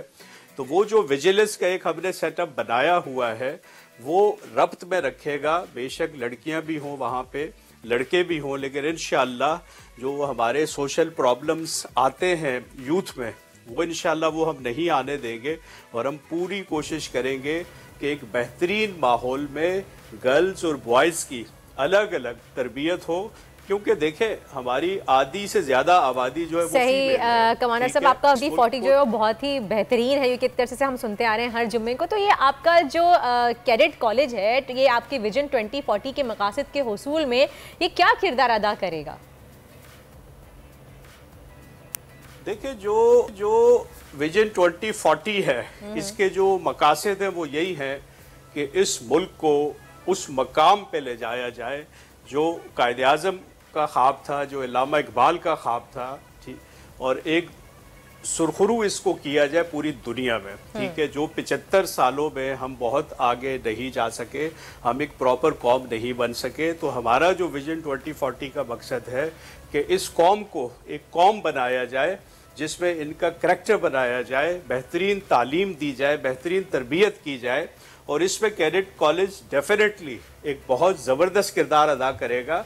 क्योंकि कैडेट कॉलेज में सारा जो सिस्टम होता है वो कंट्रोल्ड होता है, और बच्चे बहुत क्लोजली उनको मॉनिटर किया जाता है।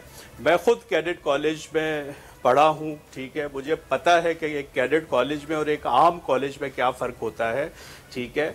लेकिन जब बच्चे कैडेट कॉलेज में आएंगे, जब पाकिस्तान भर से हम टैलेंट चुनेंगे और उनको यहाँ एक जगह ला के उनको ग्रूम करेंगे तो यकीनन एक बहुत ज़बरदस्त वहाँ से प्रोडक्ट तैयार होगी जो हमें विजन 2040 के हुजूल में, क्योंकि हमें चाहिए अच्छे बिजनेसमैन, हमें चाहिए अच्छे साइंटिस्ट, हमें चाहिए अच्छे इंजीनियर्स, हमें हर फील्ड में जो है वो परफेक्ट यूथ चाहिए और वो जो परफेक्शन है वो बेस्ट आ सकती है। अच्छा कमांडर साहब, लास्ट में बस चाहूंगा कैडेट कॉलेज से मुतालिक कोई ऐसा पॉइंट है या कोई ऐसी बात है जो आप मजीद बताना चाह रहे हैं?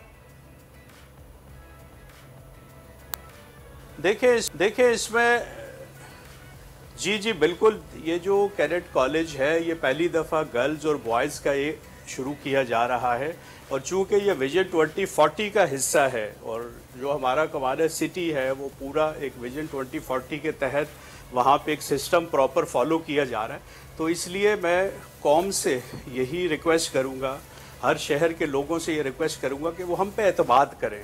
वो अपने बच्चों को जैसे ही हम इसकी क्लासेस शुरू करते हैं वो अपने बच्चों को हमारे हवाले करें, हम उन्हें डिसअपॉइंट नहीं करेंगे, हम उनको इंशाअल्लाह बेहतरीन इंसान बनाएंगे।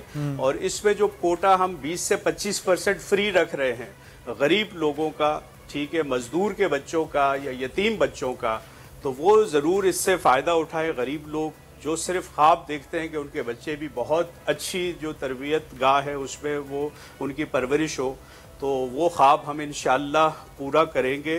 और 2025 में जब प्रॉपर हमारी क्लासेस शुरू होंगी तो फिर लोग भी देखेंगे कि हमारा कैडेट कॉलेज इंशाअल्लाह बाकी पाकिस्तान के तमाम कैडेट कॉलेजेस से डिफरेंट होगा। यहाँ का निज़ाम भी डिफरेंट होगा, यहाँ की जो फैकल्टी है वो भी डिफरेंट होगी। और क्योंकि यहाँ हम दिलो जान से, क्योंकि ये कारोबार नहीं है, ठीक है, हमारे यहाँ ज़्यादातर लोग कारोबार कर रहे हैं लेकिन ये कारोबार नहीं है, ये खिदमत है। सही, बिल्कुल ठीक है कमांडर साहब, आपने ये बात नहीं है। और जितना अच्छा काम, इतना बेहतरीन काम हमारे मुल्क के लिए, हमारी आवाम के लिए, पाकिस्तान की आवाम के लिए आप कर रहे हैं, एक कमांडर सिटी कर रहा है, इतना और कोई भी नहीं कर रहा। बिल्कुल ऐसा ही है। और नाजरीन अगले सेगमेंट की जानिब बढ़ेंगे। आज हमारे प्रोग्राम का आखिरी दिन है, 4 फरवरी को जो है वर्ल्ड कैंसर डे मनाया जाता है। यानी कि कल 4 फरवरी है, कल वर्ल्ड कैंसर डे मनाया जाता है। लेकिन चूंकि आज फ्राइडे है, कल हमारा शो नहीं होता है, तो इसलिए आज हम इस हवाले से बात करेंगे। बिल्कुल ऐसा ही है। कमेंट हमने अक्सर देखा है कि अब कैंसर इस तरह से बीमारी ये फैल रही है तेजी, जैसे कि हम नज़ला बुखार के बारे में सुनते थे, आप दूसरे बंदे को आप देखें तो उसको कहीं ना कहीं कोई ना कोई कैंसर की कोई भी किस्म डायग्नोज हो जाती है। लेकिन बात यहाँ पे हम ये करने वाले हैं कि एलोपैथिक में तो हम सुनते हैं कि कैंसर की बहुत मुश्किल इलाज है, क्या आयुर्वेदिक में भी इसका कोई इलाज है? क्योंकि हमारे शो पे अक्सर आते हैं डॉक्टर नसाका, आज भी हमारे शो पे मौजूद हैं, ये आयुर्वेदिक हैं और आयुर्वेदिक तरीकों से ये कैंसर का इलाज करते हैं। डॉक्टर नसाका, बहुत बहुत शुक्रिया आप आए हमारे शो पे, आपने हमें अपना कीमती वक्त दिया। ये बताइएगा कि आयुर्वेद में कैंसर का इलाज मुमकिन है पहला, और इसके सिम्टम्स क्या पता डायग्नोसिस हो सकती है इसकी पहले? बहुत आसान है, आपने बहुत अच्छा सवाल किया और आप दोनों का और आपके बोल टीवी का बहुत शुक्रिया कि इस मौके पर आपने मुझे इनवाइट किया और बोलने का मौका दिया। देखिए, कैंसर कोई ख़तरनाक मर्ज नहीं है और ये बहुत आसान है इसको डायग्नोस करना, डॉक्टरों के लिए बहुत मुश्किल। आयुर्वेद में कैसे आसान है? हाँ, आसान ये है, पहले ज़माने में नब्ज़ देखा करते थे, नब्ज़, सही, और जंगल में बहुत पुराने ज़माने में हुजूर अकरम सल्लल्लाहु अलैहि वसल्लम के दौर में ये जड़ी बूटी बोला करती थी, मैं इस मर्ज की दवा, मैं इस मर्ज की। हज़रत हकीम लुकमान ने उनको दवा की शक्ल दी। उसी दौरान पहले तो ये ऐसा डायग्नोस्टिक सिस्टम नहीं था, नाखून देखा करते थे और वाहिद इस मुल्क में मैं वाहिद हूँ जो सिर्फ नाखून देख के डायग्नोस कर लेता हूँ, ये बता देता हूँ कि अंदर कैंसर बन रहा है। पिछले दिनों एक डॉक्टर आई जिसकी मैं बहन का ब्रेस्ट कैंसर का इलाज कर रहा था, तो अच्छी हो गई, यानी डिसअपियर्ड हो गया, कैंसर ख़त्म हो गया। तो उसने मेरे हाथ आगे करके बोले, डॉक्टर साहब मुझे देखिए। तो मैंने देखा, मैंने बोला नहीं आपको कैंसर बन रहा है? बोले, उसने कही कि आर यू डॉक्टर? मैंने बोला ऑफ कोर्स। तो बोले नहीं, मैं तो अभी रिपोर्ट करा रही हूँ, अभी 1 हफ्ता हुआ मेरे को तो कोई कैंसर नहीं। मैंने बोला बहुत अच्छा सवाल किया आपने, अब सुनिए इसका जवाब। मैंने बोला कैमरा यहाँ देखता है और मैं देखता हूँ यहाँ देखता हूँ। अभी ये कैंसर यहाँ पर बन रहा है, अभी आया नहीं है, आया नहीं है कैंसर। जब ये आएगा तो दर्द शुरू होगा, तकलीफ होगी, डॉक्टर बोलेगा अच्छा ठीक है मामूली दर्द है, पेनाडोल ले लो, ये पोस्टन ले लो, ये ले लो, वो ले लो, ये ले लो। जब ये ऊपर आता है तो शदीद दर्द होता है, दर्द नहीं जाता कैंसर का। अब इसके टेस्ट करने में 2nd और 3rd स्टेज पे पहुंच जाता है। लेकिन डॉक्टर साहब अक्सर कैंसर डायग्नोसिस तब होता है जब वो 3rd या लास्ट स्टेज आखिर में पहुंचता है। और अब यहाँ पे यही तो मैं बोल रहा हूँ उसको। सर ये होता वैसे क्यों है? अब ये तो आप इसको क्या पहले रोक सकते हैं कि किसी इंसान को कैंसर हो ही ना? बहुत आसान है। देखिए आप वो चीज़ ना खाएं। पहले ज़माने में ये चीज़ नहीं थी, पोल्ट्री फार्म इंजेक्ट यानी और इंजेक्टेड दूध नहीं पिया करते थे पहले ज़माने में, प्योर चीज़ें होती थी। और आजकल हम लोग देखिए सब्जी तक प्योर नहीं है, गंदे पानी में सब्जी पल रही है और वो खा रहे हैं। और इंसेक्टिसाइड हमारी, अब तो हमें खाने को यही चीज़ें मिलती हैं, तो इसके साथ हम कैसे जिंदा रह सकते हैं, कैसे बचा जा सकता है? देखिए मैं भी तो जिंदा हूँ, मैं 96 का हूँ, मैं भी तो जिंदा हूँ ना, इसी उसमें तो जिंदा हूँ। तो वही मैं आपसे पूछना चाह रही हूँ कि कैसे 7th फ्लोर लिफ्ट यूज नहीं करते। 140 सीढ़ियाँ हैं, गिनी है आपने? 140 सीढ़ियाँ हैं जो चढ़ कर आया हूँ, 140। डॉक्टर साहब चल के वापस आएंगे, हालांकि लिफ्ट मौजूद है, हालांकि लिफ्ट मौजूद है, लिफ्ट है, मगर लिफ्ट में इस्तेमाल, लिफ्ट तो आप लोग जैसे के लिए, मेरे बुढ़े के 96 वालों के लिए ये लिफ्ट नहीं है, लिफ्ट उन लोगों के लिए है। हम मुंह छुपा रहे हैं डॉक्टर साहब। अच्छा, हम आपकी उम्र में जब पहुंचे और हमें कोई बीमारी ना हो, इसके लिए हम क्या करें? पहले उम्र में पहुंचने का नुस्खा तो पूछ लें डॉक्टर साहब, हम क्या खाएं? सबसे बड़ी बात यह है कि आप अपनी नाइट्रिक ऑक्साइड खाइए। आप पूछेंगे नाइट्रिक ऑक्साइड क्या है? क्या है? जितनी ग्रीन सब्जियां हैं, सब्जियां उसको खाइए, नाइट्रिक ऑक्साइड आपको मिल गई। जब उसमें ऑक्सीजन है, उसमें हर किस्म के मिनरल है, पोटेशियम है, सब चीज़ उसमें मौजूद है, कैल्शियम वगैरह सब मौजूद है। नाइट्रिक ऑक्साइड खाएंगे तो आपको किसी किस्म का कोई कैंसर आपके करीब नहीं आ सकता। एक दूसरी बात यह है कि फजर की नमाज, ये फिर बोल रहा हूँ मैं आपको, बहुत आके बोलता रहा, कैंसर कभी जहाँ पर ऑक्सीजन नहीं जाती है, जहाँ पर ऑक्सीजन नहीं जाती है तो वहाँ पर फंगस हो जाता है। नहीं, फजर की नमाज का क्या कहा आपने? सुनिए बता रहा हूँ, वही बता रहा हूँ। अच्छा। जहाँ पर ऑक्सीजन नहीं जाती है वहाँ fungus is a cancer. Fungus एक कैंसर है और कैंसर कोई खतरनाक मर्ज नहीं है क्योंकि ऑक्सीजन नहीं मिली। अब हम सपोज 1% ऑक्सीजन में हम जिंदा हैं, आप और हम 1% अभी। फजर में ऑक्सीजन नहीं होती, फजर की नमाज के बाद 10 और 15 मिनट के बाद आप इनहेल करें, वो ओजोन होती है। अभी हम सपोज 1% ऑक्सीजन से जिंदा है, उस वक्त ओजोन जो है 1 करोड़% है। ऑक्सीजन का क्या काम है? ऑक्सीजन का काम जलाना है, ऑक्सीजन का काम जलाना है। 1% में जला रही है, तो जब 1 करोड़% जब इनहेल करेंगे और रिटेन करेंगे अपने अंदर और धीरे धीरे एक्सपेल करेंगे, छोड़ेंगे, तो आप बताइए तो कैंसर कैसा मौजूद रह सकता है क्या?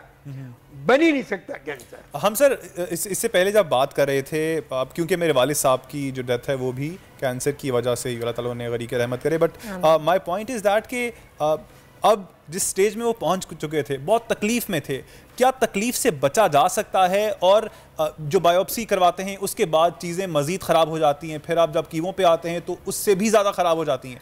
देखिए यही तो बात है, लोग जहाँ वो डॉक्टर साहब ये तो जल्दी तो बायोप्सी कराओ, ये तो हमें शक लग रहा है, वो बता नहीं सकता जब तक अनलेस एंड अनटिल वो बायोप्सी लैब में जाके टेस्ट करेंगे, जब बताएगा कि हाँ भाई इनको कैंसर है। उससे पहले किसी ऐसे नब्ज देखने वाले के पास जाएं या नाखून देख, पाकिस्तान में तो I am the only one जो मैं नाखून देखता हूँ, और कोई भी नहीं है पाकिस्तान में, तो नहीं है। इंडिया में है, वो भी जंगल में है, वो भी शहर में नहीं है, इंडिया के शहर में नहीं है, है सिर्फ इंटीरियर में मिलेगा, जहाँ जंगली लोग रहे, ट्राइब जहाँ पर रहते हैं वो लोग ठीक है, मगर वो बड़ी सही। डॉक्टर साहब बहुत बहुत शुक्रिया, आपने हमें कैंसर के बारे में इतनी डिटेल्स बताई कि बायोप्सी नहीं करवानी चाहिए। अगर खुदा ना खास्ता कोई इस मर्ज से गुजर रहा है तो डॉक्टर नसाका को गूगल पे लिख के सर्च कर सकते हैं, डॉक्टर नसाका से कांटेक्ट भी कर सकता है, इलाज भी करवा सकते हैं अपना। गूगल में जाके डॉक्टर नसाका डालेंगे तो आ जाएगा। ठीक है, बहुत बहुत शुक्रिया डॉक्टर नसाका, आपने हमें अपना कीमती वक्त दिया। इसी के साथ ही शो का वक्त होता है खत्म। उम्मीद करते हैं आपको आज का शो हमारा पसंद आया होगा। फिर मुलाकात होगी आपसे मंडे को इंशाल्लाह। दीजिएगा हमें इजाजत, अल्लाह ने के बाद। आजकल जिंदगी ही सुबह आउट ऑफ कंट्रोल है, दुनिया बोल है, तेरी दुनिया बोल है। खूने नाहक बहुत पी चुकी ये जमीन, अब कोई दिन में ये खून उगलने को है। खत्म हो जाएगी ये तमाशागरी, वक्त पलटेगा रोजे जजा की तरह। ये जो पेशावर में ताजा लहू है बहा, एक क़यामत करेगा फलक पर बपा। गम की सलमनाक घड़ी में बोल सानह पेशावर में शहीद होने वालों के लवाहिकीन के साथ। सब्सक्राइब करें और बेल दबाएं ताकि कोई खबर रह न जाए।